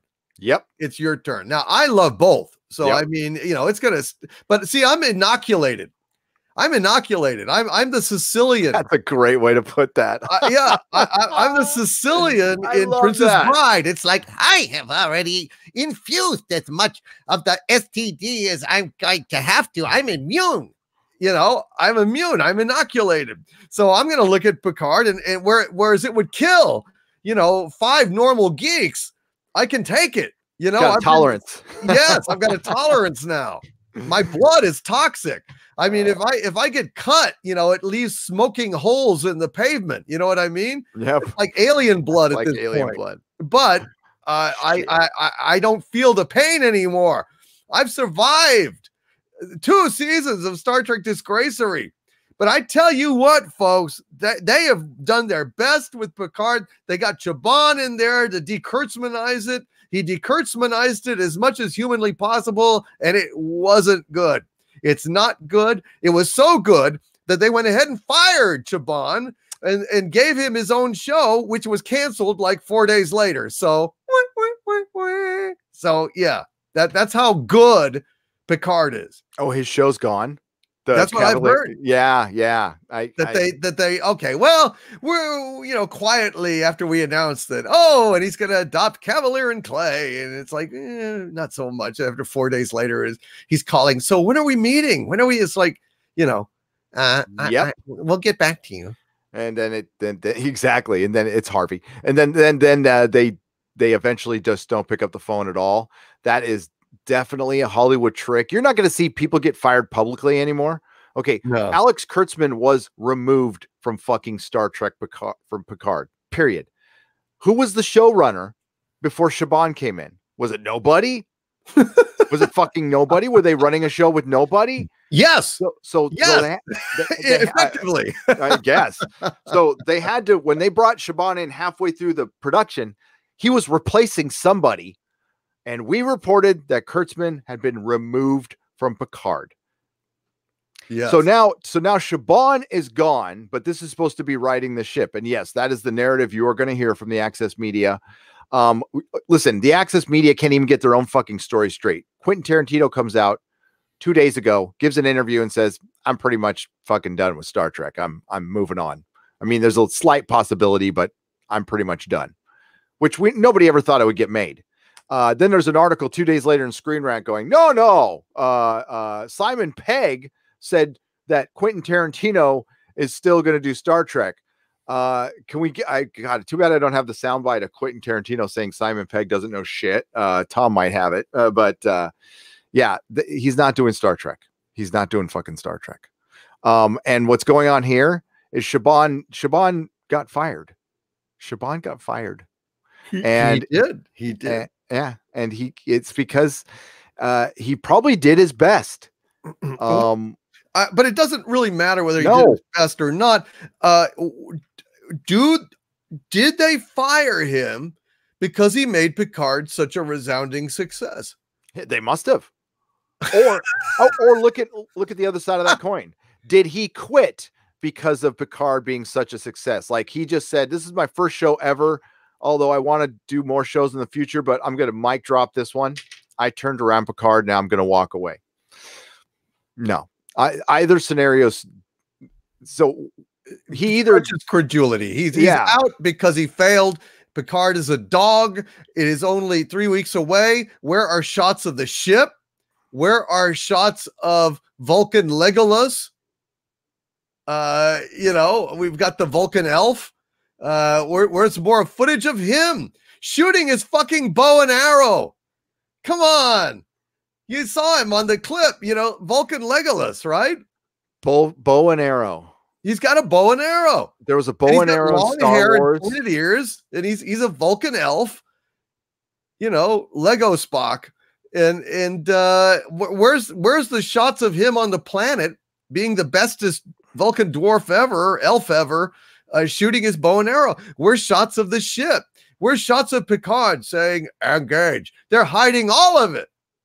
Haven't seen shit in 3 weeks. We're 3 weeks away. At EW, where this thing is hidden with all the shame of a cat turd in the sandbox. It is. But I guarantee you, folks, by the way, I don't want to sound too narcissistic or anything, but I guarantee you we'll see a trailer now within 48 hours because we brought this shit up. I can't wait. I can't wait. Last time we brought something up within 48 hours, there was some interview going, oh, it's still coming. Here comes Picard. Because the last time, it was 3 weeks ago. We're like, hey, nobody's heard about Picard. Does anybody even know when it premieres? And it's about 25 days away, folks. The return of Captain Picard is in 25 days, and it's a fart in the wind. You wouldn't know it. And we weren't talking about it. Dude, I don't know if you ever noticed this. Okay. I don't know if you noticed this. Very few people did. I even brought it up to one of my sources who said, huh? But as God is my witness, on CBS for a while, I watched Survivor. Okay. Yeah. And you would see the CBS logo, and it would get wiped, and right behind it would be a Star Trek Delta badge that would just flash subliminally on there for maybe half a second and then fade. No way. I swear to God. No, I'm telling you the truth. I saw it over and over and over again on different shows. I don't think they're doing it anymore. No, they were doing it for sure. They were doing it. Probably is well, why not? That's their biggest franchise. I mean, I understand why they were doing. I don't watch any CBS, so only, but on all the shows, on Survivor. I mean, that's where I saw it. But I would also watch football on CBS on Sundays, and I saw it there a couple of times. And they're not. I don't see it anymore. I think they know. I think they've given up that this thing. They have to. It's a money pit. It's a money pit. They can spin all the shit they want. Listen, it's not getting watched by anybody because you could just, like we've done before, comparative analysis. You just look for another genre show that's probably got as many fans as Star Trek, and you just compare it. Like we used Watchmen. We're like, okay, we don't like Watchmen. It's on HBO, but it trended on Twitter. It did. It trended on Twitter. It generally tends to do that when you race swap Dr. Manhattan and then kill him. But Star Trek Discovery has never done that. The Orville has done it. The Expanse, when it aired weekly on Sci-Fi, used to do it. Normal TV shows trend when the freaking Witcher trended for a while, actually. Star Trek Discovery never trends. Never. So they've been hiding and spinning and lying. And this was the whole point of my last Star Wars video was what hopefully it came across was don't lie to your fucking fans. If things are doing good, they're doing good. If they're not doing good, you know what? Don't lie to make them look bad to cover your ass. Just don't say anything. Do what they used to do and not say anything. But now they're trying to lie about fans to make fans look bad to cover their ass. And that shit needs to stop because that's where the adversarial relationship gets worse.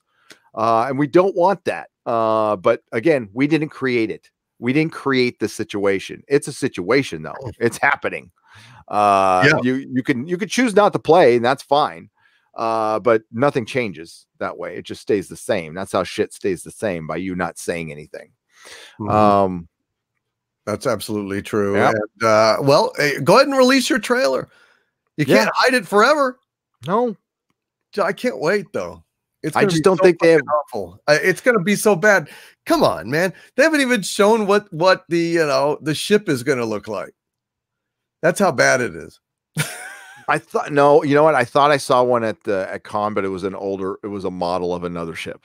And I don't know what the ship is going to look like. Yeah, I don't either. Know what the inside looks like. It looks like the cargo bay on an STD ship. That's what it looks like. Got the biggest goddamn bridge. Yeah, lots of nice usage of space. Bridge. Yeah, huge bridge.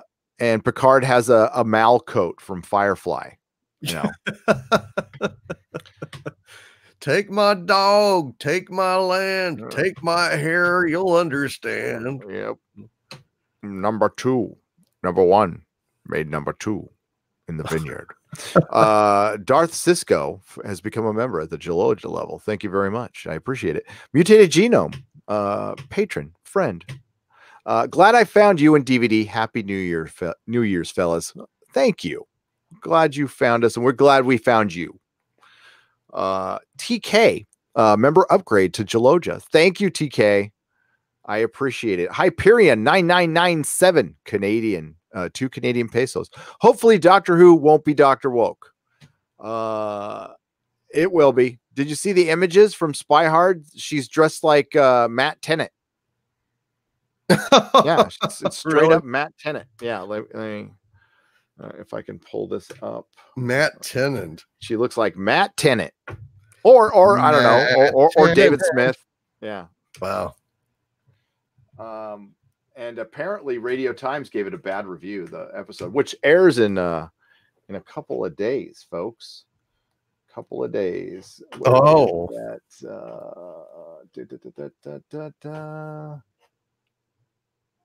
There it is. Nope, that's not it. I've got all my I'm working on a video right now and got all my bookmarks up. Oh my, I have like hundreds of bookmarks. It's really terrible. It's bad organization here. Well, you keep jumping ahead of the storm. You got to try. Explosion, you just got to do what you can do. Here, I get it right here. Let's just go to show full history. Doctor Who. Bum, bum, bum, bum, bum, bum. Oh, come on. I need a producer someday. Someday. I'm just trying to figure out what article it's in. I've never heard of this website. So I'd love a producer. iNews. I need my own Robin Quivers. That's what I need. There you go. She laughs at all your jokes and hey, well, Robin. I mean, it wouldn't be a job requirement, but generally, you know. Yeah. I have some Doomcock darlings that tend to find me amusing. Probably there work. You go. Okay, politically correct. Here, I've been wanting to get this article. There. All right, so here is the picture that probably everybody's already seen because they looked it up on their own faster than I did, but that's the way it goes, man. Stop sharing. And for one, so what I've heard that they changed multiple directions for Doctor Who Series 12. First, they were going to make it more like Tennant. Then they were going to make it more like Matt Smith and David Tennant. Then they were going to make it darker. Then they were going to make it lighter. Then they were going to make it less politically correct. Then they're going to have an episode about a concentration camp. So I don't know how you make that not PC. So their spin is, I don't understand what's politically correct about saying there is still racism within our current society. That's Jodie Whittaker's statement concerning the clapback over Rosa, which was pandering and exploitation of a historical event by 2 British writers. Right. By 2 British writers, by the way, didn't grow up in America. They portrayed all Americans as racist. It was really a very ham-fisted, horrible episode. And it also exploited Martin Luther King and Rosa Parks. I critiqued it as an episode, calling it dog shit, which it was. I got a lot of shit. I don't care. they had a space racist come down because he wanted to stop Rosa Parks because he was a space racist. No context given. Because they didn't need to, because they weren't telling a story. They were trying to create a conversation. So if you criticize the episode, you were called an ist or a phobe. At the time I didn't care. This is really at the early part of my channel where I just stopped giving a fuck what people think. So she goes on to talk. They dial some of this back a little bit. But here's the picture right here. Mm-hmm. There's Matt Tennant right there. Yep. Oh, for fuck's sake, with a bow tie and Tennant's coat. And where's her fucking fez? Fez is so cool. So here's the thing is, like, she's still a male doctor. They haven't addressed the female part other than complaining in the Witchfinders episode that if I was a bloke, that wouldn't happen. Except for the fact that she was exposing her legs in like the 1500, and that probably would have gotten her stoned to death or something like that. Yeah, I mean, she's this is all political. The imagery is politically correct. Everything's politically correct about it. Mm-hmm. It's an after-school special, and they took a show that was seminal. I know it's laughable, right? The whole family could watch this and actually learn some lessons. And one of the best heroes alive for boys. You had a guy who talked his way out of problems, did not use violence ever, was just out clevered people and didn't always win, and was a great family show that's now turned into, it was partisan propaganda last year. I haven't seen series 12, so that remains to be seen. But like Doomcock said earlier, what do you people expect? This is the same writer from last season with the same writing staff as last season, except they added another political playwright and another soap opera writer to join all the other political playwrights and soap opera writers. How do you think it's going to be different? Not. And if you look at the universe, Gary, keep that screen up. You talk about synchronicity and kind of messages. Oh, damn it. It went away. There was like a little thing in the corner there that said "Why Women Kill," and it had like a woman. Oh, I see with it. A knife, and that was just like, it's just perfect. I mean, you can't make this stuff up. The universe is like, this is the real message. There is castration. This is like shaming. Why is it politically correct to say this? It's because you're shaming people, because you're virtue signaling, because you're not actually doing anything to improve anything. And your coverage of Rosa Parks, who was a hero and a pioneer, is to make her fodder for a cheesy ass, lousy season of a space show with a space racist that gets involved in this incident. Fuck you and your phony lip service and your fake caring. I mean, when are you going to step down, Jody? When are you going to give it to a woman of color if you're so damn concerned about it? You're so full of shit. So full of shit. All these blonde, pale women like Bree and Jody are, they're so eager to give up their living to advance the cause of equality. What a bunch of phonies. Oh yeah, Jody. I'll find it. I mean, she considers herself marginalized. The affluent white blonde woman considers herself marginalized. Oh, absolutely. She's so marginalized. Oh, so she's so stunning and brave to accept this role so that she can cast off the shackles of her oppression and really pioneer new ground for lovely blonde-eyed, blue-haired women. Who are marginalized. Just the bourgeoisie, marginalized. Why Women Kill, by the way, is available on CBS All Access. Exactly. CBS All Access. See, it's just funny. I couldn't get it out before. No, it's all good. I saw it in the delay. So well played, sir. Well played. Okay. Man, that went down a rabbit hole, didn't it?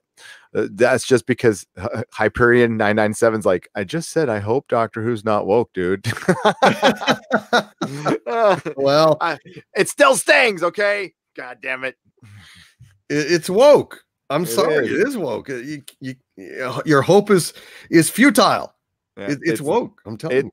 It is woke. So the hope is we hope it isn't woke anymore. But what's going to happen to the show if it stops being woke is then the critics will be forced to be honest about it, and then they're just going to say it's a shitty show. Look what happens. Let Star Wars be your example. Of the fall of Skywalker wasn't as woke as freaking Last Jedi, because it went too fast. You couldn't catch all the wokeness in it. It's fucking there, believe me. But I would say it wasn't as woke, and the access media felt betrayed, and they start turning on it. That's the exact same thing will happen to this. People will, once you stop being woke, because that's all fucking Doctor Who was. The show, the writing was terrible. The shows were awful, poorly edited. The only thing, they had nice cameras. They shot with some nice cameras. That's about it. That's the only nice thing I could say. The music, straight up, the music was awful, and I want to say something. I won't. We'll just say I think it was a hire to satisfy their diversity quota that they have, by the way, that the BBC has. This is public information. They have diversity quotas, and it applies to their show, and it shows. It shows. They had a character in the New Year's Eve special introduce himself as gay without saying his name. We never heard his name, but we found out he was gay. Yes, that is a fact. That happened in Resolution. So yeah, this show that's all it has is woke. So once that goes away, the critics are going to go, oh, it's just a shitty version of Doctor Who. It's a really, really shitty version of Doctor Who. And unfortunately, there's a decent character in there. It just happens to be the old white male, but yeah, he's good. He's good. It gets swallowed up in all this garbage. And Jodie is a terrible doctor. Objectively a terrible doctor. She's doing a bad David Tennant impression, and that's it. Yeah, pretty much. Yeah, you're spot on. Watching that series sucked, and it's like, God damn, I'm gonna spend my New Year's watching this shit. Fuck. God. Yeah, when does it premiere again? New Year's. It premieres here in the States. New Year's Day. New Year's Day. Well, on what? BBC America or something? BBC America, yeah. Oh, I keep doing the wrong one. Hang on. Yeah, it happens. I got to do the Chrome tab. Where does it pop out? There it is. Okay, back to this. Back to you, Super Chats. Back to you, Chit. Here we go. Sam Whiskey for $4.99. Hail Nerdrotic and Doomcock. Disney's The Black Hole is the best Star Wars movie Disney ever made. Yeah, maybe. I don't know. It was okay. I liked 20,000 Leagues Under the Sea. I thought that was a pretty good Disney movie. I didn't know that was Disney. That was Disney? Huh. Oh yeah. It's been a long time since I've seen James Mason and Kirk Douglas. Good stuff. Peter Lorre. Yeah. That's a good movie. I liked Black Hole, but I watched it when I was like 8. Right. So but it had Slim Pickens as those floating droids. I had the action figures and everything. Yeah. But it's probably a terrible movie. I haven't seen. I liked it. I did. I probably like it for its charm, but it's probably not very good. But I don't know. It's probably better than Disney Star Wars, to be honest. Oh God, yes. Oh, come on. No way. There's no comparison. Now I want to watch The Black Hole. Watch The Black Hole and Flash Gordon back to back. Get some like late 70s, early 80s sci-fi. Flash! Gordon's alive. Dispatch War Rocket Ajax to bring back his body. Flash. Earth. Earth. He'll kill every one of us. Oh, that's Harvey. Sorry. Bum, bum, bum, bum, bum, bum.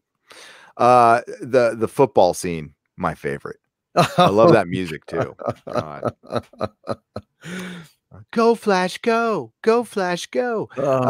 God. Cheers to the Inquisition, ending 2019 with a RIS RIS. What's that? What's RIS show for? I should probably know that. Andrew Brown for $4.99, but was it a typo for Rise of Skywalker? Maybe ROS. Yeah, maybe. And ending 2008. Yeah, that's probably it. Can only imagine what 2020. Yeah, that's right. Okay, so I'll read it again. Cheers to the Inquisition, ending 2019 with a Rise of Skywalker. Can only imagine what 2020 holds. Happy holidays, and here's to the future. Hail 2020 Inquisition. We have no Star Wars this year, other than I guess the Mandalorian's coming out. Season 2 is coming out, but no Star Wars in the theaters, and that's a good thing. That's a good thing. Oh yeah, I mean they've screwed it. Who I don't know. Screw it. Drunk Rhino for $5. Hail Gary, hail Doomcock. Did you catch the actor who played Yoren on Game of Thrones said a feast for crows and Witcher? Yes, I did. I did in episode 8. Pretty funny. I thought so too. As a matter of fact, I turned right around to Mrs. Neurotic. We were watching at my office, and I pointed to my Feast for Crows books. Yes, they really did. I know the showrunner wants to distance herself from Game of Thrones, but I'm guarantee you the marketing people, played up the sigil part of it. But it's nothing like Game of Thrones. Nothing like Game of Thrones. Game of Thrones is like ultra. It's like if Chris Nolan, trying to relate this to cinema fans, if Chris Nolan tried to do fantasy, he would ground it as much as possible. That's what George R. Martin did. He wanted to do a Lord of the Rings where he explained where the helmets were paid for, how they paid for a war, how you fed armies and how armies starved and how shit could go wrong and how prophecies are messed up. But the more I learn about Tolkien and his world, there was no tropes in that. There's no Tolkien tropes. He was pretty cutting edge for his time. Very much so. So, but I love them both. Drunk Rhino for $5. Hail Gary, hail Doomco. Oh, I read that. Drunk Rhino, thank you for the $5. Mage Grey Wolf for $5. The Star Wars sequel trilogy is like the end result of the human centipede of a human centipede. That movie's disturbing. The only thing more disturbing is Cecil's Mego centipede, which is good. He added Alice to it, so that's good. Excellent. That's awesome. Hail Cecil. Captain Spire for $5. Hey guys, on my cell, I get frequent notifications of live streams. It would be easy to accidentally stop that notifications to stop all notifications. Okay, so hey guys, on my cell, I get frequent notifications of live streams. It would be easy to accidentally stop that notification to stop all notifications. Oh, yes. That's a good thing to point out. If that's how a lot of people get the bell accidentally taken off, if you stop your notification on your cell phone, you can accidentally hit all, and it stops all your notifications from YouTube, period, from all your channels. So, well, that makes a certain amount of sense. Yeah. But it's easy to do. Just saw your message, Gary. I'm free all night. It says Echo Base $1.99. Yeah, I'll try to call you afterwards if we get things wrapped up at a decent hour, because I know you're on a different coast than I am. Max Santiago for $2. Luke Skywalker was my way in. It's dead to me. Yeah, same here, man. I don't care about anything outside. I mean, I didn't get into the EU, and by the way, Disney trashed it, so there's no EU to get into. So if you're presenting me with just Disney Star Wars, we have a pretty decent side quest with a guy who never shows his face in half-an-hour TV shows written like a cartoon that are good, but they're written like a cartoon. You might see it differently. I think you will probably. There's tons of plot holes. There's illogical scenarios. Like you have bad guys negotiating and then walk in. It's like, okay, we'll give you like 6 hours now and walk away. Give them enough time to escape. Yeah. So I hate shit like that. Yep. The kind of shit they made fun of in Austin Powers. They did. Yeah. The Substitute 3 for £5. The end of the Skywalker saga was two Palpatines fighting each other. dismal Disney. Agreed. Yep. Yes. Yeah. 100%.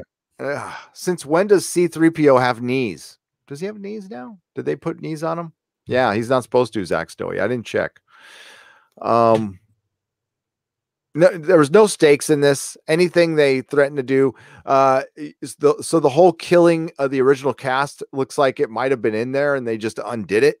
You know, I think you pointed that out. Like maybe Chewbacca was really dead and they decided to reshoot that. It's all bull. Yeah. I mean, same thing with Leia dies. Well, then we can talk to Han, dead Han. We can talk to dead Luke. So takes the sting out of death. It's just a load of crap. Straight up. Yeah.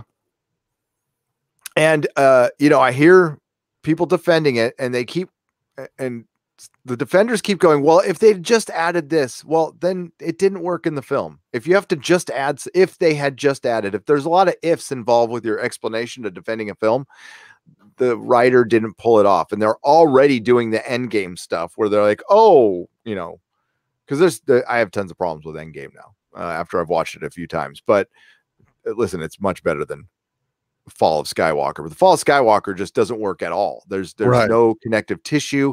There's no sense to it at all. All it does is shit all over the mythos, which is now meaningless. So I guess it doesn't matter. Like the Force is just this willy-nilly thing that anybody can fucking do and heal people and teleport shit. And, Yep. I mean, forget now you have to apply that to all the old films though. Why didn't Obi-Wan teleport another lightsaber to Qui-Gon when he's fighting fucking Darth Maul, because he's a dick. Sure. Yeah. Why didn't he heal him? Why don't the Force ghosts come and help? It's just endless. They don't think of the consequences of their actions. As Jar Jar said, fuck it. He's going to do what he wants. Yep. And he did. This is your Mary Kay Cosmetics comment. Rob Slevin for $5 says Darth Avon calling. Darth Mary Sue. Exactly. Darth Mary Sue. Nicholas Horton for £5. The new Wurzel Gumridge remake was premiered last. I don't even know what that is. What's Wurzel Gumridge remake, which premiered last week on BBC One? They race swapped the two main kids. I don't know. Maybe I'm mispronouncing that. Let me go see what it is. I can't say I've heard of anything, but maybe I'm not sure of that at all. Oh, okay. So, this is, where it's, John Pertwee played Wurzel Gumridge. I knew what this character looked like, but I never knew the name or anything, but Third Doctor played him. And it's like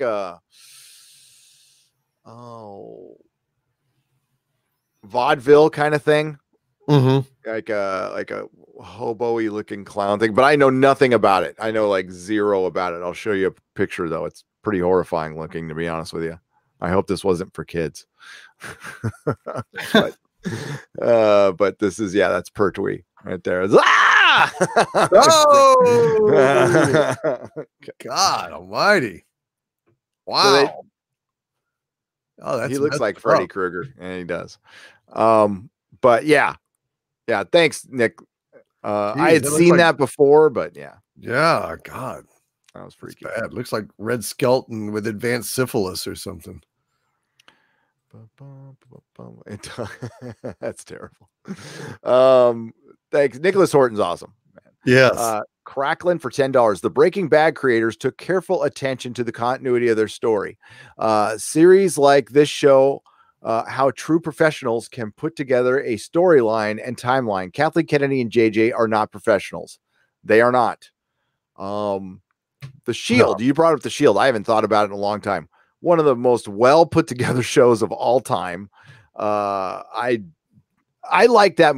So when I first saw it, Doomcock, I hadn't seen it when it originally premiered, but it was airing in the UK when I went to the UK for the first time. Just got to my hotel room, was ready to go out, and I was just killing some time waiting for Mr. Neurotic to shower. So I just turned on the telly and I saw the first episode of The Shield, and they did like 3 episodes in a row. And I'm like, no, we're not leaving until I watch the rest of this. This is so good. I couldn't believe it. Yeah. It's so good. God, it really is. Yeah. Yeah, I hadn't seen it during its original run either. So, I mean, I think I saw it on Netflix or something, and then I went out and or Prime. I think it was on Prime. Yeah, Yeah, I don't think it is right now, but it was. Yeah, that's man, such a great show. It is. Lonnie Holcomb for $5, 104% drop as of day 10.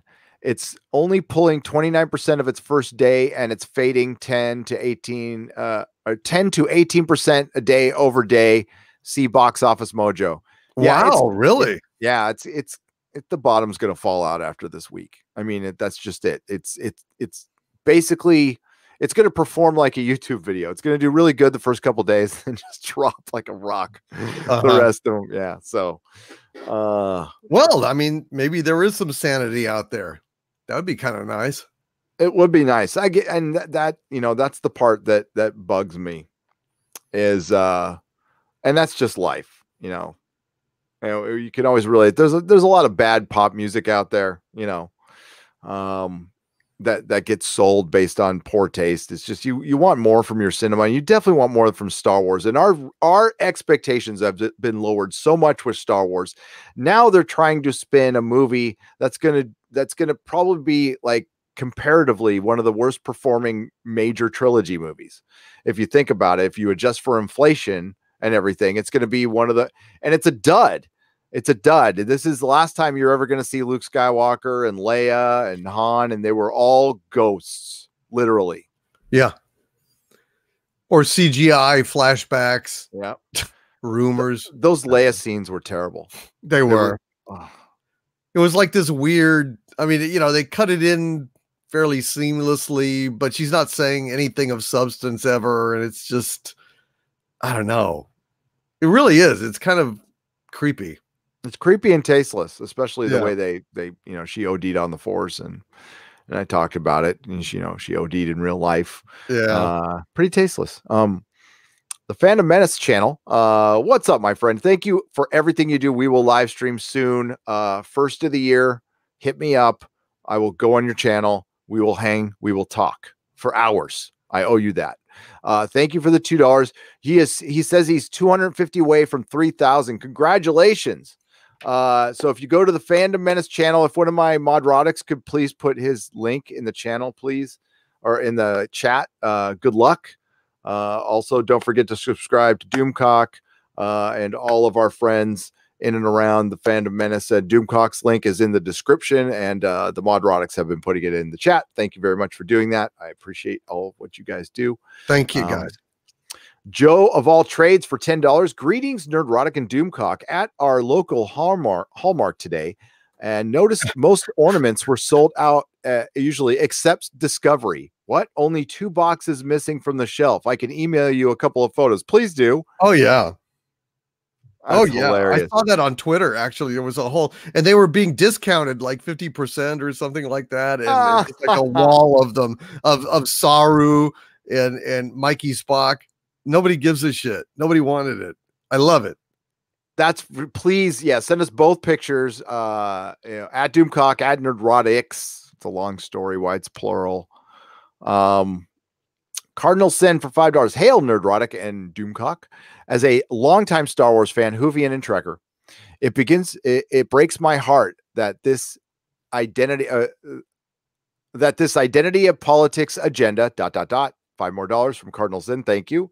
has been shoved down the throats of these timelines of these timeless, beloved franchises that I have to turn off probably forever. Mm-hmm.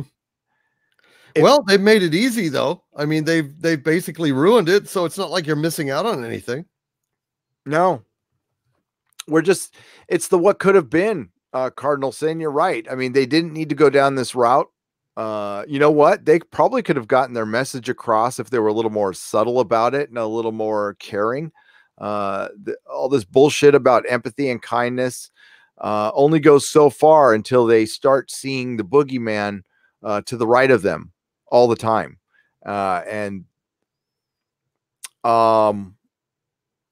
I mean, it's dangerous, and that's the thing I pointed out. And again, I'll repeat what I said earlier and echo what Doomcock said. I'm neither one. I'm neither one. I don't get political on my channel. I don't get political on Twitter. Neither does Doomcock. We just want to enjoy entertainment free of bias like that. Yes. Yes. And you know, they try to lump us in, and that's where I really know. I mean, I'm never convinced I'm right, but I know we're on the right side because Doomcock and I don't talk about that stuff, and then they have to lie about us and then write hit pieces that are just, I mean, that are fiction, complete fiction. Yep. And reveal them to be liars. Yep. Because they're lying about us. Exactly. Yes. Exactly your point from earlier. Yep. But I think, at least for the people who are accusing us of lying, you might have to speak a little slower because I don't think they understand it. I really. Oberon for 50 Danish krona. Love your avatar, by the way. Aang avatar, cool cartoon. So Luke wants to murder Kylo because of a bad vision, but lets Palpatine's daughter zip around the universe and poop on his legacy. F you. JJ Crapleen Kennedy. Oh, Crapleen Kennedy. Crapleen Kennedy. That's perfect. Crapleen Kennedy. Oh, Oberon. Well done. Crapleen Kennedy. You win. How could I have not? It's like right there in front of me, and I haven't heard that. Crapleen Kennedy. It's just, we haven't even. Yes. Oh, God damn. How sad. Well played. Criminal imagination for 10 Canadian pesos. Did you hear that we as men are to blame for Little Women bombing? I never saw the original, and I don't really plan to, but at least I know the original exists. There was a Little Women bombing. I didn't know like there a were movie. Women out there. Yeah. Well, of course we're to blame. I mean, we're supposed to go see that stuff now because there's no differences between boys and girls. So we're all supposed to like rom-coms now. And no. I think it's probably marketing. I mean, they should have called it, Big Women. Yeah. Preferably like 36 C's or yeah.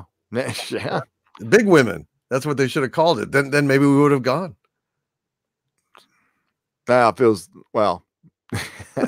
It depends on what kind of movie it was. I mean, it depends on the rating, maybe I would have been more interested. Yeah, exactly. Some nobody for $2 will keep poking holes until they sink. Fistney. #Fistney. Yep.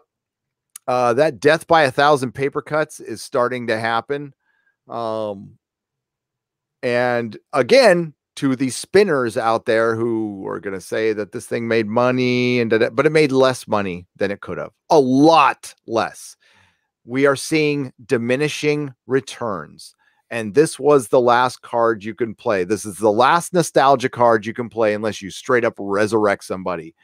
And going back into the past as a prequel just isn't going to have the same impact. You had the original 3 going forward in a new trilogy, and you based it on a lie. You let everybody believe you were going to put Han, Luke, and Leia into a film together, and you led them on. You led all of us on as fans when you deliberately spread them out over 3 movies. That's a lie. That's basing your entire Disney trilogy on a fucking lie. I mean, I don't think there's a person alive who didn't think that they were going to put 3 of them together, at least for a moment on the screen. I think people were expecting a lot more. I mean, what filmmaker in their right mind wouldn't do that? And would actually make it impossible by killing them. I mean, come on. That is, they just refuse to do the most obvious, and needed things in these movies. That because I don't know, other than the fact that they have this political agenda, I don't know, they want to think of themselves as some kind of artistes or something. That they're making Bergman films instead of Star Wars movies. That they're going to foil our bourgeois expectations and pioneer a new wave of cinema, like Truffaut in France. I don't know. Yeah, no, I think all of it is true. I think There'll be books written. I think Kathleen Kennedy was in the shadow of a lot of men and she wanted to make a creative stamp. I think Bob Iger himself was a little jealous. I think these people have huge egos, so they start competing with each other. And again, this is just my speculation, but Bob Iger seems to lust after having a legacy, a creative legacy. And think about it. This is an empty suit, empty-headed weatherman who became a CEO of a creative company. He's the boss. But the one thing everybody has on him, on his company, is creativity. And the guy's not an artist. So he wants to have some sort of artistic legacy. So he fucking starts writing notes for Star Wars. And Kathleen Kennedy starts making creative decisions when she couldn't even make a creative decision to put like 2 or 3 sugars in Spielberg's coffee. So yeah, I think a lot of that plays into this. A lot of the fuck ups from Hollywood are from ego and narcissism. I mean, that's it. And then there's the political agenda, of course, that was put in from Kathleen Kennedy, growing up in Berkeley. And it fucked everything up. You fucked up it wasn't that hard. They're like, it's really hard to say. No, it wasn't, assholes. You put Han, Luke, and Leia together in a movie doing heroic shit. Luke using the Force, Han Solo firing his blaster, telling Chewie to punch it, Leia telling Han to shut up. I mean, it's that simple. I could have written a Star Wars movie that made $2 billion. Yeah. Well, the problem is they're acting like they can't do both. Yep. And if you can't do both, if you can't both have the familiar actual Star Wars that people want, and then find simultaneously a respectful, innovative way to make it fresh, if you can only do one or the other of those things, if you can't do both those things, then why the hell do you think you deserve to make all that money? Yep. You're incompetent. Yep. You're incompetent. So you basically can't do your job. You're incompetent to do your job. You cannot both make Star Wars and find some new spin on it to make it fresh. You can't do it. So you're a hack. So you don't deserve to be doing what you're doing. You are not a professional. You suck at your job. That's the problem. That's the problem. You have to be able to do both. Both. I mean, bottom line. Bottom line. Any fan, like you said, can go ahead and put Han, Leia together and have, pew pew and punch it. And I've got a bad feeling about this and all that shit. Well, that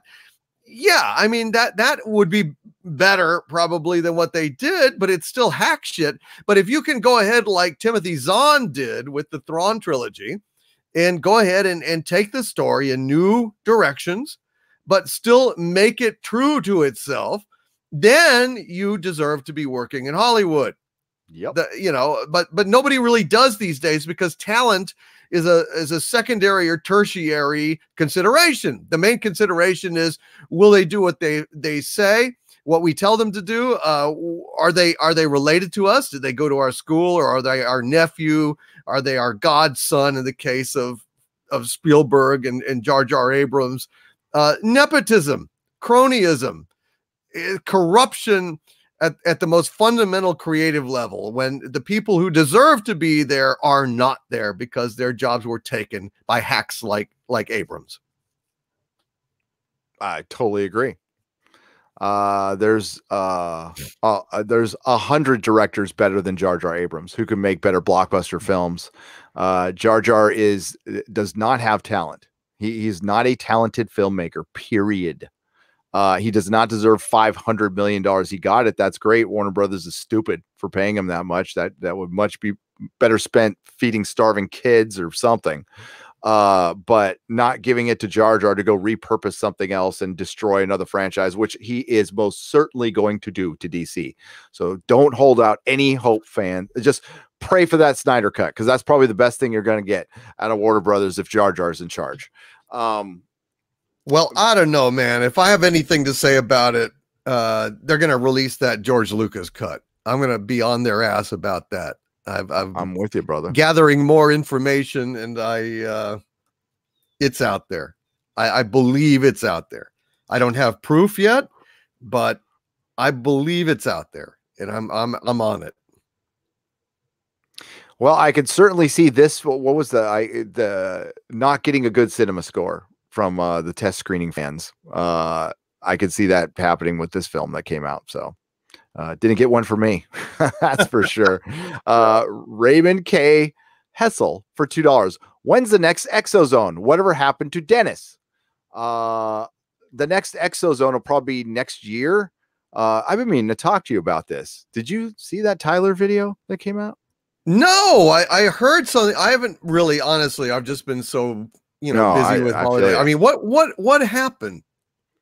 Tyler got arrested for drunk driving and beating his wife, but his wife is denying it. He's saying he got set up, and he's got his wife out there saying he denied it, that it didn't happen. So he came on his channel and said he's being set up. He looked upset. I don't know what to think. I don't know the details. Somebody spread out all his personal information on Twitter, which sucks. I don't know if he really did that. I guess he could have. I don't know. All I know is the ufology is falling apart. It's fucking falling apart. We got people, getting. It's because there's too much money involved now, and it turned into a business. And now, when things start fading, they start turning on each other. And it's so we might be the only ones talking about that shit, so it might be a good time to start the Exozone.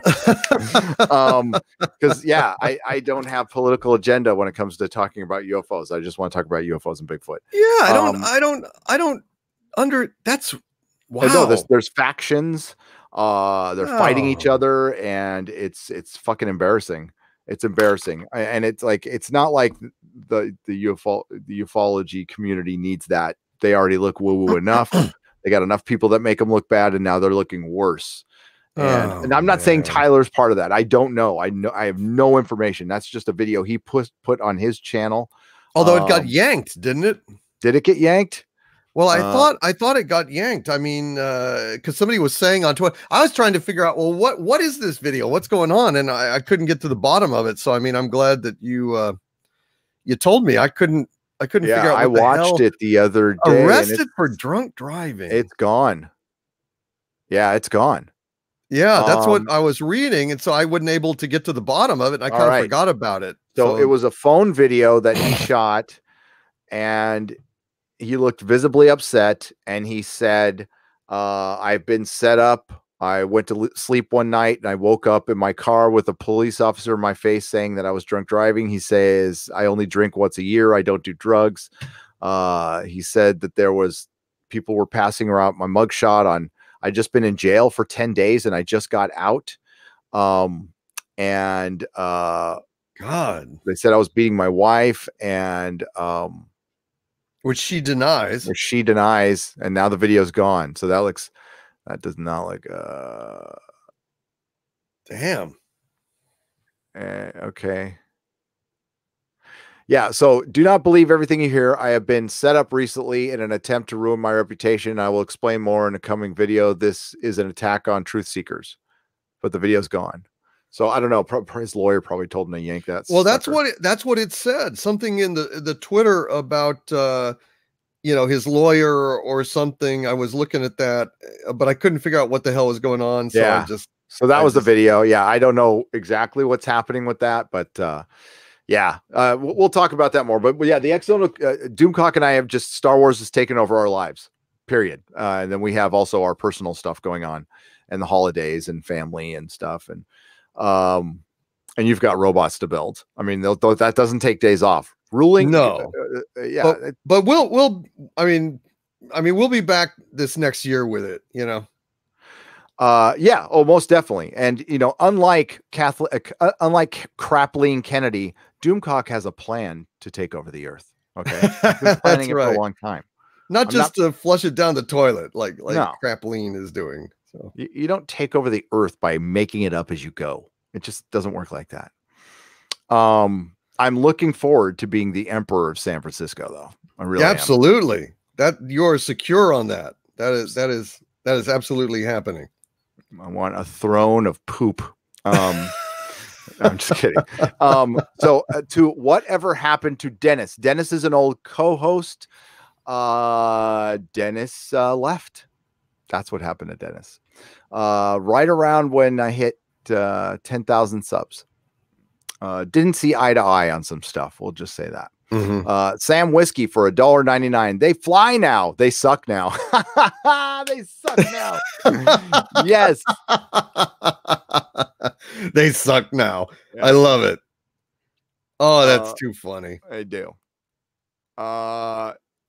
You know, it's fun to do stuff with friends until business gets involved. And then goals have to match. And in all fairness to Dennis, I don't expect him to have the same motivation as I do or have the same goals as I do. But I had a goal for the channel. I had a vision, and he didn't. So that's it. I do believe he's got his own channel. So there you go. John Smallberries for $5. For the first time, my 12-year-old didn't ask for any Star Wars merch this Christmas. Wow. Oh, see? See? I mean, I hear stuff like that all the time about kids and parents and teachers just saying that, man, you know, the kids are just not into it anymore. I mean, they're into things like, you know, Marvel and stuff like that. Not Star Trek for sure. And damn not Star Wars.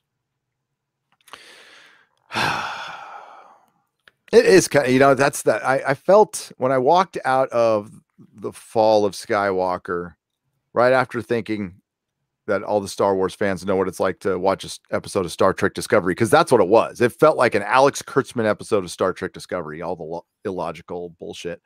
But I felt like bummed. I was just like, that's it. I mean, that was really it. It was it before, but this is really, really it. And it was sad. It was sad. But I mean, I'm okay. I mean, like I'll sleep at night and I can live without Star Wars. There's you know, it's just sad that it's one of many. If it was just Star Wars getting fucked up, but Star Trek is fine and Doctor Who is fine, I'd really be okay. You don't expect them all to be great, but it's everything. That's the bummer part.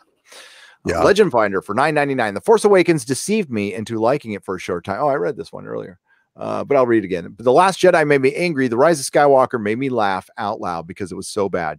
It's the worst trilogy of trilogies, and it really is, unless we're counting like Troll or something.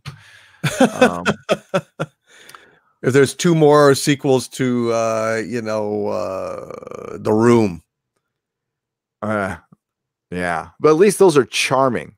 Exactly. Oh, hi, Mark.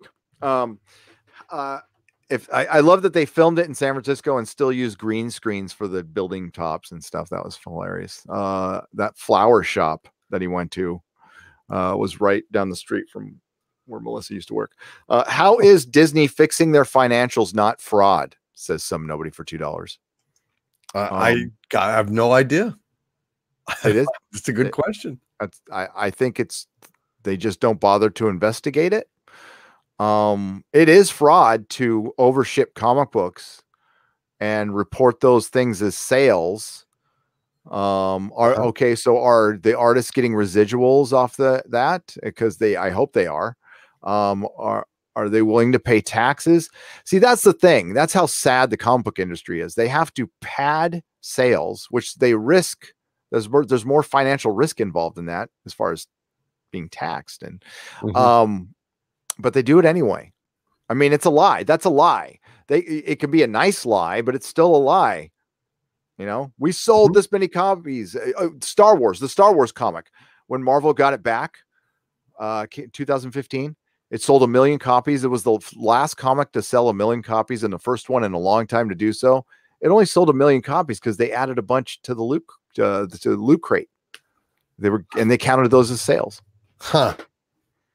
Oh man. It's just so much phoniness. God. Yeah. That's awful. And like, yeah, it's not the 80s and the 90s. You can't get away with this shit now. We're talking to each other all the time, looking for this shit. Yep. Joel Tumburo for $10. RE Captain Marvel. Brie Larson was on the premiere of Running Wild with Bear Grylls, one of the more unwoke shows out there. Maybe her agents realize she has a major public image problem. Joel, yeah, they had her hosting a show, and yeah, they do realize that, and I think they are absolutely in damage control, fixing her image. Yeah, maybe so. But I mean, is just showing cleavage going to do it? Maybe No. she needs to apologize for all the, nasty things she said, attacking white males and, all the politicized crap that she's thrown out there. I don't think she'll be able to shut up. I don't think she's, No. I think she'll try and then she just won't. I agree. Yep. I think you're absolutely correct. She might have all the best intentions of the world, but she is still Brie Larson. Yep. Sam Whiskey for $4.99. Crapleen Kennedy and her husband have been given the green light to produce the new Indiana Jones movie. Oh, for fuck's sake. Great. Well, that's just going to be wonderful. That right there. That's just what we want to hear. Great. Absolutely. It's going to just ruin that now. Fabulous. Yep. I have a prediction. What? That they might try to extend that de-aging technology and maybe shoot an entire movie with a de-aged Harrison Ford for an Indiana Jones film. I think that would take, I don't think there's enough computers in the world to de-wrinkle that guy for more than 30 seconds. I mean, come on. That would take like all the server farms. They're going to do it someday. They're going to de-age an actor. Well, shit, they did The Irishman. They did that for a little while. I mean, it wasn't the entire movie, but it was for long periods of time. Yeah, but I mean, there's a difference between wrinkles and chasms. I mean, this is true. The guy, come on. No, I'm not saying it's going to be good. I'll say they'll try it. Yeah. I mean, what else are you going to have? Harrison Ford is almost 80. Right. He's almost fucking 80. So how bad has it gotten? I'm sorry, folks. I love both of these guys, Patrick Stewart and Harrison Ford, but I mean, your leading man is 79 years old. Wow. You can't hide that. You're a little slower at that age. I mean, he looks fantastic. God, I hope I'm that healthy at that age, but sure. Still. God, Ian McKellen and Cats. But Harrison Ford looks particularly rough. I mean, he does. And I just, it's not a question of just smoothing him out. I don't think, I mean, they might have a flashback sequence or something, but I mean, a whole movie? I don't know. I don't think it's possible. That's the only thing I was trying to figure out a way I would want to watch it because I don't want to see an old Harrison Ford being led around by a young woman, because that's going to happen. Oh, like yeah, that's Marion's right. Daughter or something. It'll be and we'll take over for him. Take his hat, take his whip, save him. When he gets kidnapped by wheezing old Nazis and strollers and in wheelchairs. It's going to be bad. Oh, I heard it was supposed to be a daughter in Crystal Skull, and Spielberg shot that down. Good.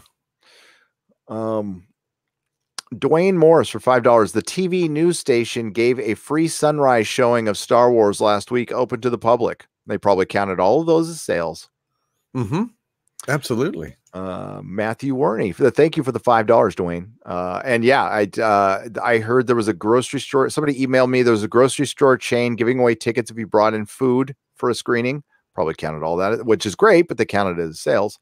Matthew Warney for $5. Twilight, still a better love story than The Rise of Skywalker. Yeah, probably. Yeah, I did see it, and I just blocked it out of my mind for self-preservation. Jay Terry for $2. Nothing to say about movie. $2 just to see, just for for just you two. Why, thank you. My brain wasn't computing there for a moment. Jim Mold for $10. Hail, Gary and Doomcock. You guys check out The Witcher yet? The 3 timelines kind of threw me at first, but all in all, I loved it. I had to get used to it. I did. I was a little confused after the first episode, but I ended up liking it quite a bit. And Doomcock, have you seen it yet? No, I have not. Okay. He's been you've been very busy. So I know you've had a lot of stuff going on.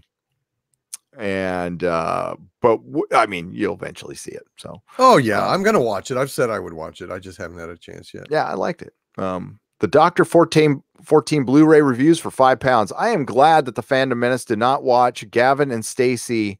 It is too good for you. It was watched by 11 million people on BBC One. Dr. 14 Blu-ray reviews always puts in the weirdest super chats, but he's always here. I adore him. So thank you for the £5. I'm glad the Fandom Menace didn't see Gavin and Stacey either. I don't know what it is. Is it a show? Is it now I've got to look it up. Gavin and Stacey. It is too good for the Fandom Menace. I don't know a thing about that. Gavin and Stacey doesn't sound like the kind of thing I follow, you know. It's an older show, and it's got what's his name, who was in Doctor Who, and then he's got a talk show now, and he does the singing in the car. I forgot his name now. I don't watch late night talk shows, but yeah, I don't either. There isn't really anything worth watching these days. I mean, no. God, I was shocked to even see the other day. I saw Conan for the first time in a long time, and it's just awful. I mean, he's been pared back to 30 minutes or something. Yep. And his set, I mean, it's basically he doesn't even have a desk anymore. I don't know. Oh, really? Oh my God. So he's probably not coming back to Comic-Con then. I doubt it. He doesn't have a desk. It's like 3 chairs. And the beautiful set that he had is gone. Wow, just really? Curtains. I mean, oh yeah, and it was just 30 minutes, and I couldn't believe it. I'm like, Jesus, this is poor bastard. He was the best one of the late night talk show hosts left after Craig Ferguson quit. It's a shame. No, I agree. I think I loved Conan O'Brien. I think he should have gotten the spot, but I mean, late night talk show is terrible now. And that's what we're competing against. You and I are competing against those blowhards getting priority here on this platform now. I would never watch that stuff. I find it vapid and boring and predictable. And horribly predictable. It's like Orange Man, blur. Okay, fucking beef. It's just terrible. So yes, this is Craig. I forgot. I don't know the actor's name, but it's Craig from Doctor Who. So I liked him in Doctor Who, but I really am annoyed by him now. So, but the Fandom Menace, I'm sure if you dare the Fandom Menace to do something, they probably will do it. Dr. 14 Blu-ray reviews, but I don't think they'll watch Gavin and Stacey. Hail. What? Yeah. It's such a random comment. TM Martin. What's up, TM Martin, for $2? Hail, Gary and Doomcock.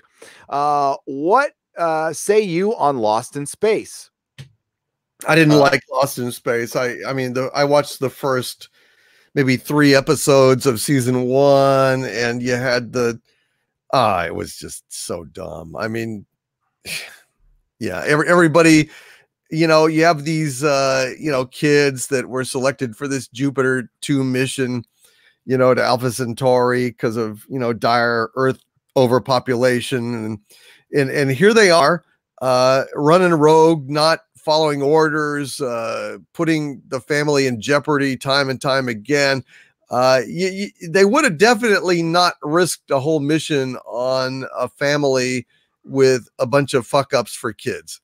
And, the fact that they just are there, it's just like, they're just like kids, and they're going to be like, oh, I'm scared. I'm panicking in this life or death situation. Well, then you probably shouldn't have been an astronaut on this dangerous mission. So I just, there was so much about it that was, to me, just full of plot holes, and I just stopped watching it. So I don't have any real opinion other than that. How about you? I feel the same way. I watched it all the way through, and it's supposed to, Lost in Space is supposed to be fun family thing, and they did the typical, mom and dad aren't talking, dad's very apologetic to mom, Right. mom's powerful and amazing scientist, and it was just like so fucking She was stunning and brave, though. I will stunning and brave.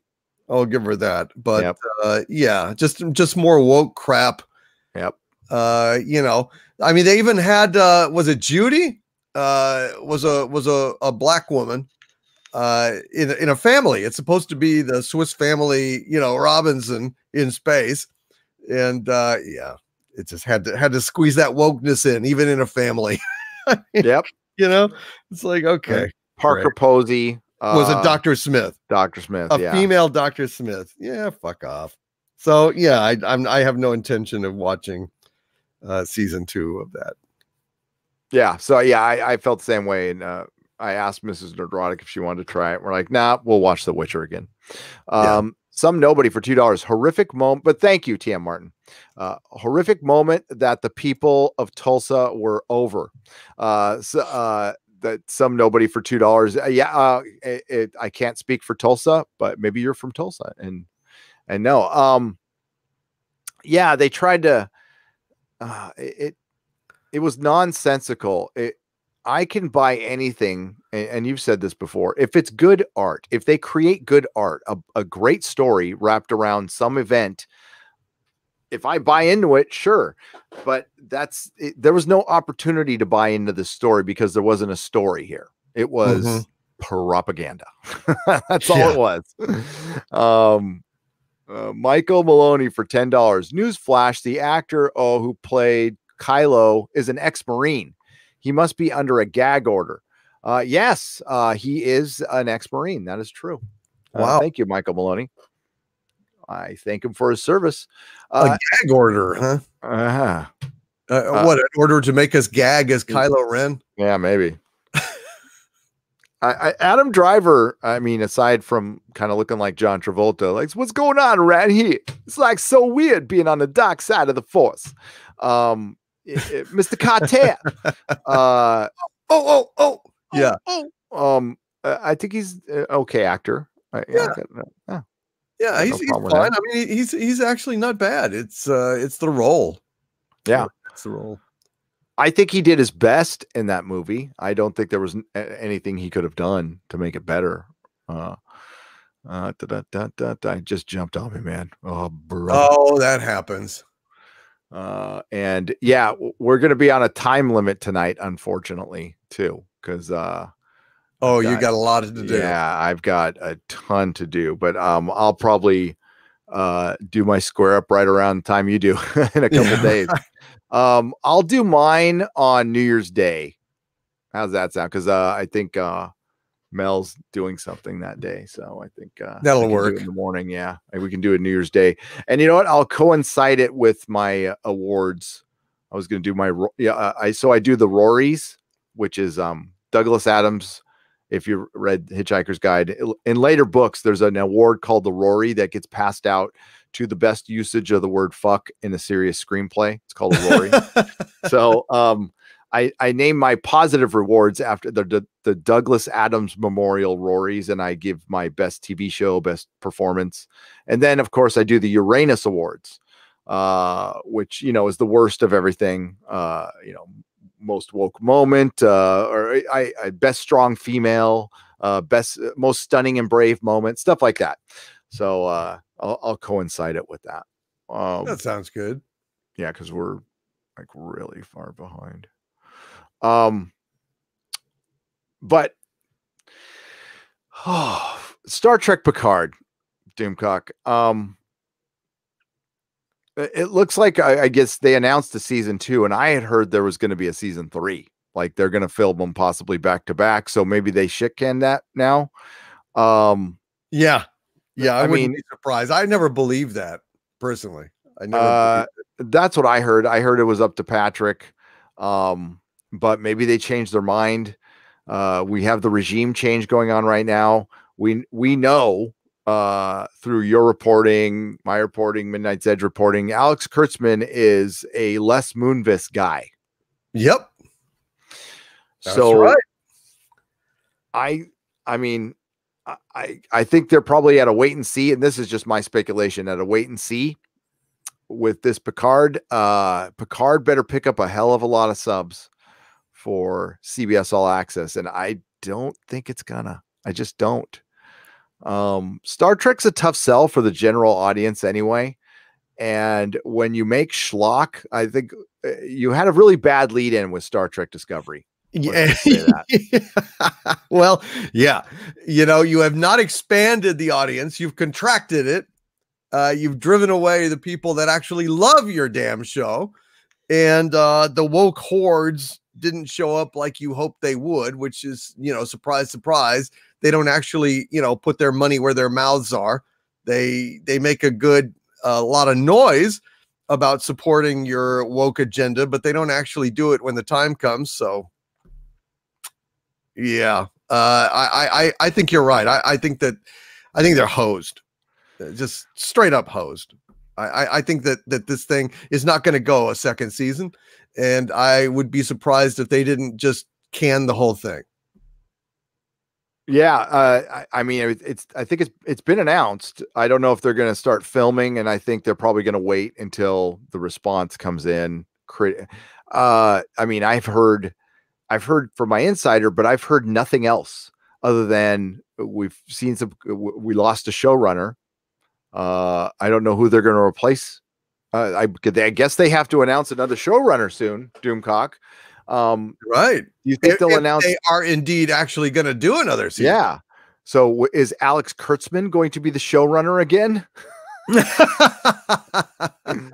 I would predict no on that. My prediction would be no. I don't think so. And if this is only going to be, I mean, like, nobody thinks Picard is going to go 10 seasons. Okay. So let's just say, I don't know what the hell they're going to do. They're going to bring in a new showrunner for season 2. It's going to be a completely different show. It'll be, you know, a different shade of brown from Alex Kurtzman, but it's such a mess.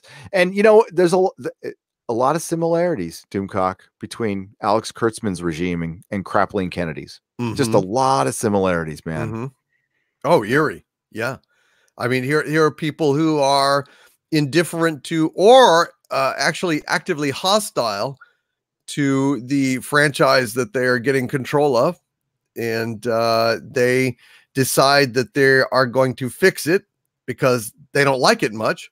And what happens is they wind up killing it. It's that simple. They're in their ignorance or their stupidity or their hatred. I mean, it can vary. I can't speak to what's in Kathleen Kennedy's heart, but it sure isn't love of Star Wars. I can tell you that.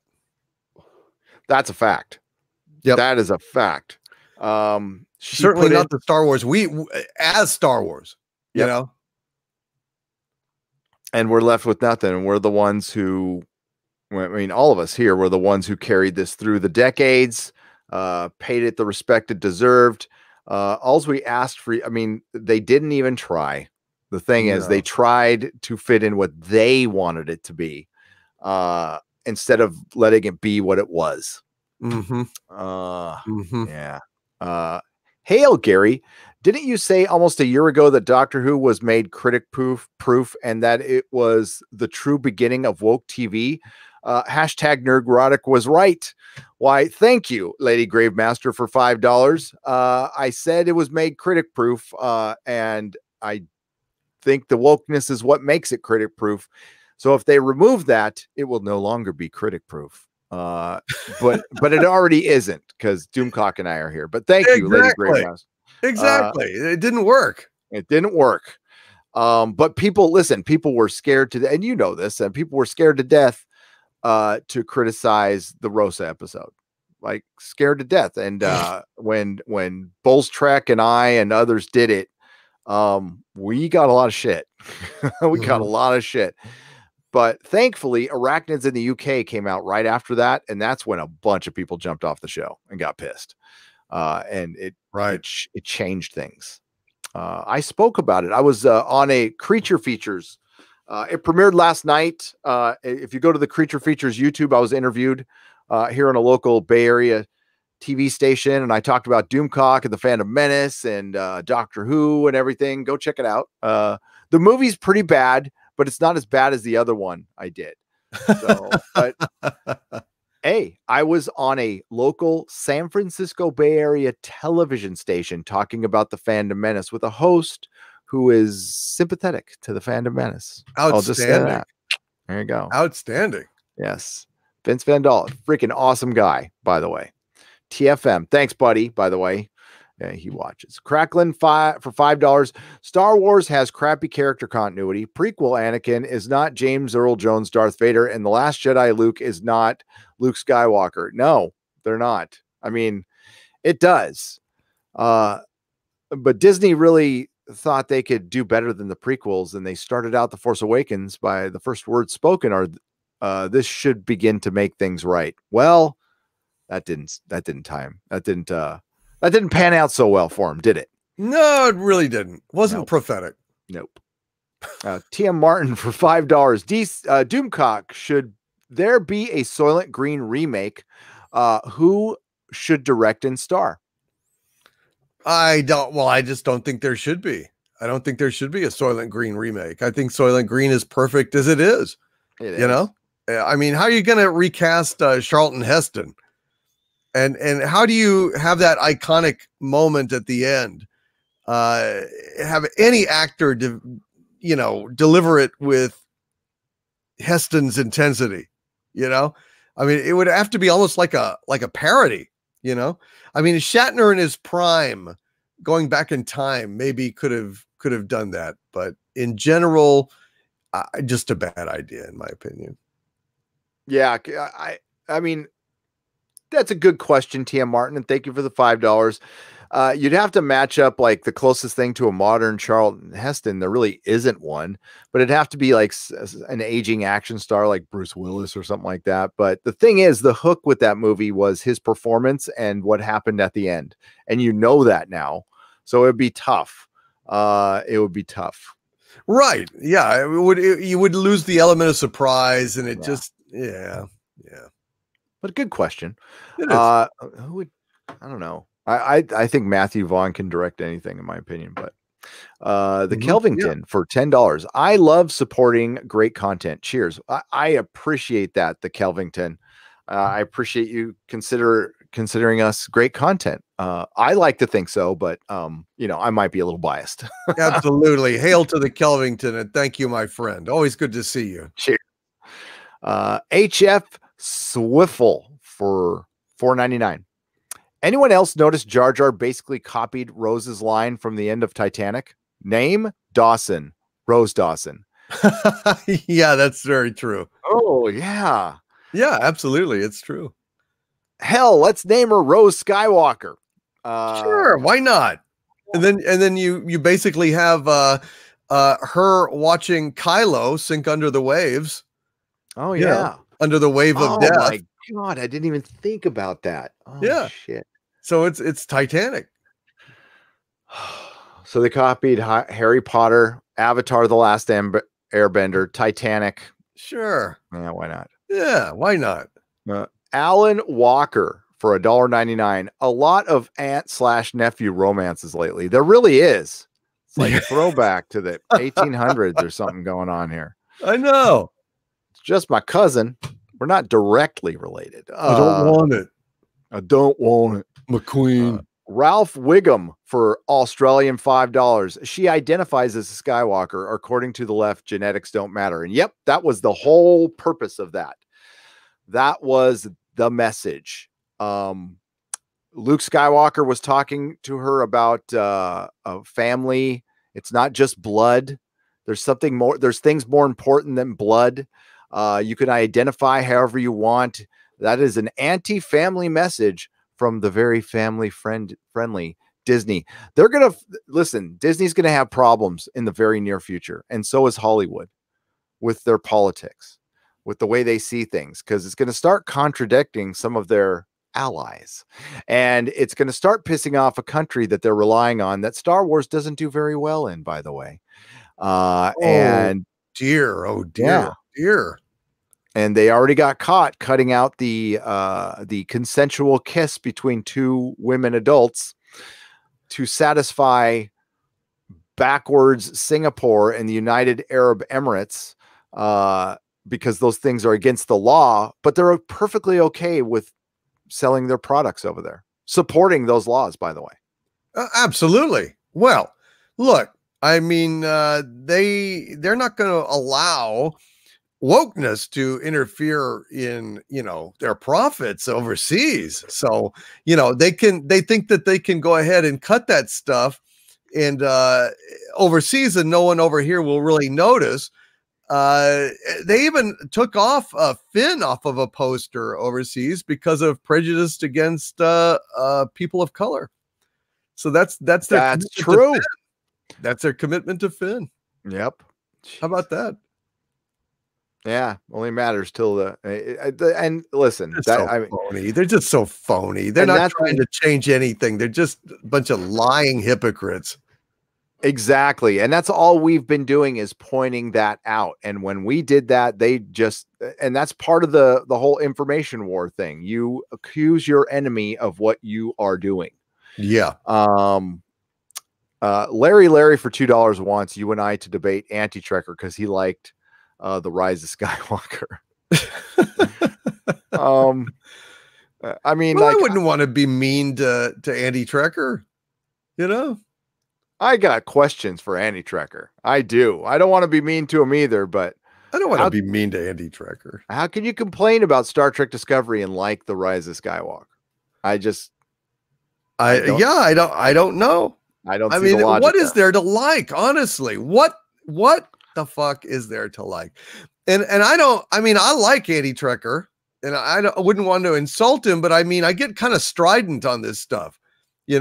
Just making my points, and I wouldn't want to seem disrespectful or hurtful, but it's not really an argument I'm prepared to lose. I mean, you can say all sorts of stuff. I guess maybe his defense of it would be something along the lines of explaining away some plot problems, or I don't know, trying to cover up stuff with, but they're a dyad, so of course you can do all this stuff. And it's like the larger point of it is that it's disrespectful to the original trilogy. No matter what you say, I don't care what you say. You bring back Palpatine, that's it. So that sucks. That's just right there, the kiss of death. Doesn't matter really about this dyad crap. It's not entertaining. It's dumb. I mean, this idea of this force buried all of those ships, those massive ships underwater or under the ice. Come on.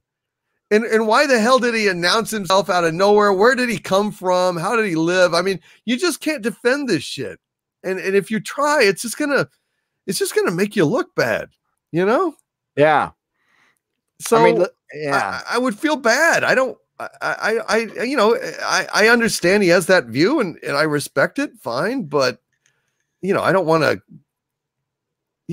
rub it in, or I don't either. But like, I'm with you. It's not, I love Anti-Trekker unconditionally. I've always said that. And my opinion, even if we had a knockdown, drag out debate, my opinion would not change as long as it didn't change on me. But I am with Doomcock. That's not what, listen, I can't lose that debate. I've won this debate before it even starts. Yes. Because Anti-Trekker is going to have to backpedal and explain away plot holes the size of a singularity in the middle of our galaxy. I mean, they're huge. Yeah. What Doomcock just stated right there does not get explained in the film. So you can't bring in comics, you can't bring in books. You got to tell me how it gets explained in the film, and then we start getting into subjectivity. Okay, so He might say they explain something word for word in this. That doesn't mean I buy it. Just because they explained it in the movie and it sounds like it makes sense, I personally didn't buy that explanation. Right. Now, I'm just using that as an example. I can't think of something that would make sense, like the Falcon landing exactly where it's supposed to, and then that map lining up without even thinking about the scale that you brought up. Right. Or this stupid force skipping shit. Yeah. Like you can just wink in and out without what did Han say? Traveling through hyperspace ain't like dust and crops, boy. Without a precise calculation, you'd fly too close to a star, bounce too close to a supernova, that'd end your trip real quick, wouldn't it? Precise calculations. You cannot simply jump into hyperspace and then jump into hyperspace and jump into hyperspace. And how the hell are they tracking you anyway? Without a tracker, you can't track anybody through hyperspace. So one jump would be sufficient. But no, we had to go ahead and have this silly ass bullshit like, oh, they jumped into some kind of asteroid field. Oh, they jumped into some kind of weird space that's like a series of pylons. Whoa, they jumped into a city. Hyperspace jumped into the middle of a city. Come on. You know, it's just so stupid. It's just the mindless, idiotic ramblings of a guy who you know can't fucking write to save his life and just wanted artificial excitement at that juncture. Yep. And I would point out that Anti-Trekker had a meltdown in the final episode of Star Trek Discovery Season 2, as he should have, because Pike was behind a door where a torpedo went off and killed Admiral Cornhole and blew out the front half of the ship, but didn't kill Pike behind a freaking door. Right. I included it in my review video. So the man who argued against that is now okay with everything in The Rise of Skywalker? Yeah. Anti-Trekker. I love you. It's not consistent. Yes, we love you, but I don't want to have to, you know, be a dick or anything. I mean, you know. Yeah. But I mean, like, it's in your name. I know, but not to Anti-Trekker. No, I don't. I love him, man. He's a genuinely nice guy. He is. He's a great guy. Yep. He's he's on our side. And yep. It's like, well, I mean, I can accept that he likes it. It's like, okay, but I think it's best not, best not to talk. It's like certain things you shouldn't talk about over Thanksgiving dinner with Mima, who wants to, rant about certain ethnic groups or, sexual orientations. It's just rather, distasteful. So you exactly talk about these things with Mima, with family that you love. So that's kind of how I feel. It probably goes. I agree, and it gets into subjectivity, and he's got his own reasons for liking it. And listen, you can't talk somebody out of liking something they like. Period. Eclectic Tyrone gives $2 and but no statement. Thank you very much, my friend. I appreciate it. We're going to do a couple more and then we're going to have to call it a night. Unfortunately, we're going to end with Larry. TM Martin for $5. Would Jodie Comer of Killing Eve, Rey's Ma, have made a better Rey? And would Matt Smith have made Rise of Skywalker a better movie if he played like a younger Sheev Palpatine? The plot, I would have bought it more if it was a clone. If it was just a clone, that would have been at least an explanation. I don't think I still would have. I don't like the Emperor coming back at all. No, that would have been utterly fucked up. Yeah. It's ruined. But I don't think the TM Martin. I think Jodie Comer is a better actress for sure. But as Rey's Ma, I don't know. I don't think so. I think the overall plot that they had in The Fall of Skywalker could have worked if spread over 3 movies, fleshed out by much more talented screenwriters and directors. I think there was a concept in there that might have worked, except don't use Emperor Palpatine, do Mortis or something like that. If you want to do like his like a descendant, fine, okay.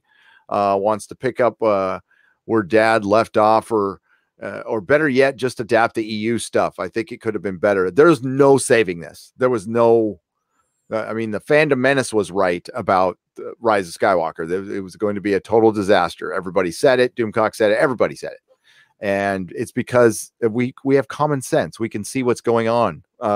There was no way to save it. Rian Johnson derailed the trilogy. Jar Jar Abrams, though, laid down that foundation of sand, which that's what it was. Ian Aldridge is a member at the proto-molecule level. Welcome. And the work must go on. The work must go on. So final super chat. And believe me, folks, I'm only at 7:37 p.m. So that was 2 hours ago. I'm sorry. But I've got 4 videos to put out in 2 days. I want to get them out by the end of the year. And it's a Mandalorian review, and they're all reviews, by the way, actual reviews, which are nice to do. But it's Mandalorian, Witcher, and a couple of other surprises. Larry for $2. Gary, saw you on Creature Features. Well done. Why, thank you. I felt way more comfortable this time around. It's weird being on television. I love that set, and I love Vince and Tangela, and yeah, it was cool. It was cool. It was fun. Yeah, check it out. I'll link it in the description. Of course, this will be on Nerdrotic Live when it is done. I will do a super chat square up starting with Sam Whiskey and his $4.99 super chat on New Year's Day. And Doomcock, thank you again for joining me on an Inquisition here. And the last one of the year. Yes. This show was a great idea of yours, and I love it. I love doing it, and I look forward to many more next year. I am absolutely thrilled to be doing this with you, brother. It's a lot of fun. It just anchors the week, and people love it. And I cannot thank you enough for doing this with me, and just being my friend. And I cannot wait for 2020. I think you and I are going to do great things this coming year. Absolutely. No doubt about it in my mind. I think so too. And I'm looking forward to it. I'm so freaking excited. I mean, this isn't work. I'm having a ton of fun. It's not fun, watching fans get attacked and people get upset and divided fan bases. And I hope there's a day that ends. I really do. I want it, but I don't want it to end with surrender or throwing your hands up in the air and just giving up. But if somebody wants to do that, I get it. I get if you don't want to be in the fight, but I don't know. When I get into a fight, I get into the fight to the end. Yeah. And I want it to be as clean as possible, at least from our side. And again, we're not an organization. We are into Doomcock as an individual channel who, just so happens to like the hashtag Fandom Menace, and so do I. But I also like Solo Lost Money, and I also like Doomcock was right. Those are hashtags I like as well. So here's to getting some better entertainment in 2020. Okay. Let's get the identity politics out of there, and then we can just debate on whether something's good or not. And that would be such a wonderful thing, to just be able to review things in good faith that they actually tried to make it good. And I don't have that good faith anymore. No, I don't have it. I don't believe that these people are trying to make this stuff good. No, I no longer assume good faith and failure. I assume bad faith and success, that they succeeded at doing whatever horrible thing that they wanted to do. And that's sad. It is. But what they picked this up from is sports ball. Sports ball is all based on loyalty. And hey, I used to love sports ball. But fans get season tickets, and they're hard to get, and they don't want to give them up. But that also lets the team suck for a long time and not really try that hard, because they have that guaranteed money. And believe me, I'm a student in this, being an ex-Charger fan from San Diego who sucked more than the Cleveland Browns did in a lot of ways. And the same thing is happening here, and it's a disrespect to the fan base. What Doomcock just said, when they don't try to make something good, they just want to fill it with agenda. It says Star Wars. These idiots will buy it. and then people go out and buy it, it just reaffirms what they believe, that we're idiots and we don't deserve respect. And actually, we are here for them when it's the other way around. It's the other way around. So, respect the customer or perish. And yes, exactly. Yes. And we need to make sure we continue that. All right. Do you want to plug your channel, my friend? Sure. Please consider subscribing to Overlord DVD, youtube.com/OverlordDVD. I also have a Patreon, patreon.com/Doomcock, and subscribestar.com/Doomcock as well. Thank you, Gary, man. I really appreciate you having me on your channel here. It's always a pleasure. You have the keys to the house, and you can come by anytime. And let me know when you do your square up, and hopefully we can connect and I can record it with you. Oh, absolutely. That'd be great. Yeah. Thank you. That'd be cool. All right. Again, thank you to the Modrotics. Thank you for everyone who showed up, friends and frenemies and enemies. I know you're out there lurking. I know.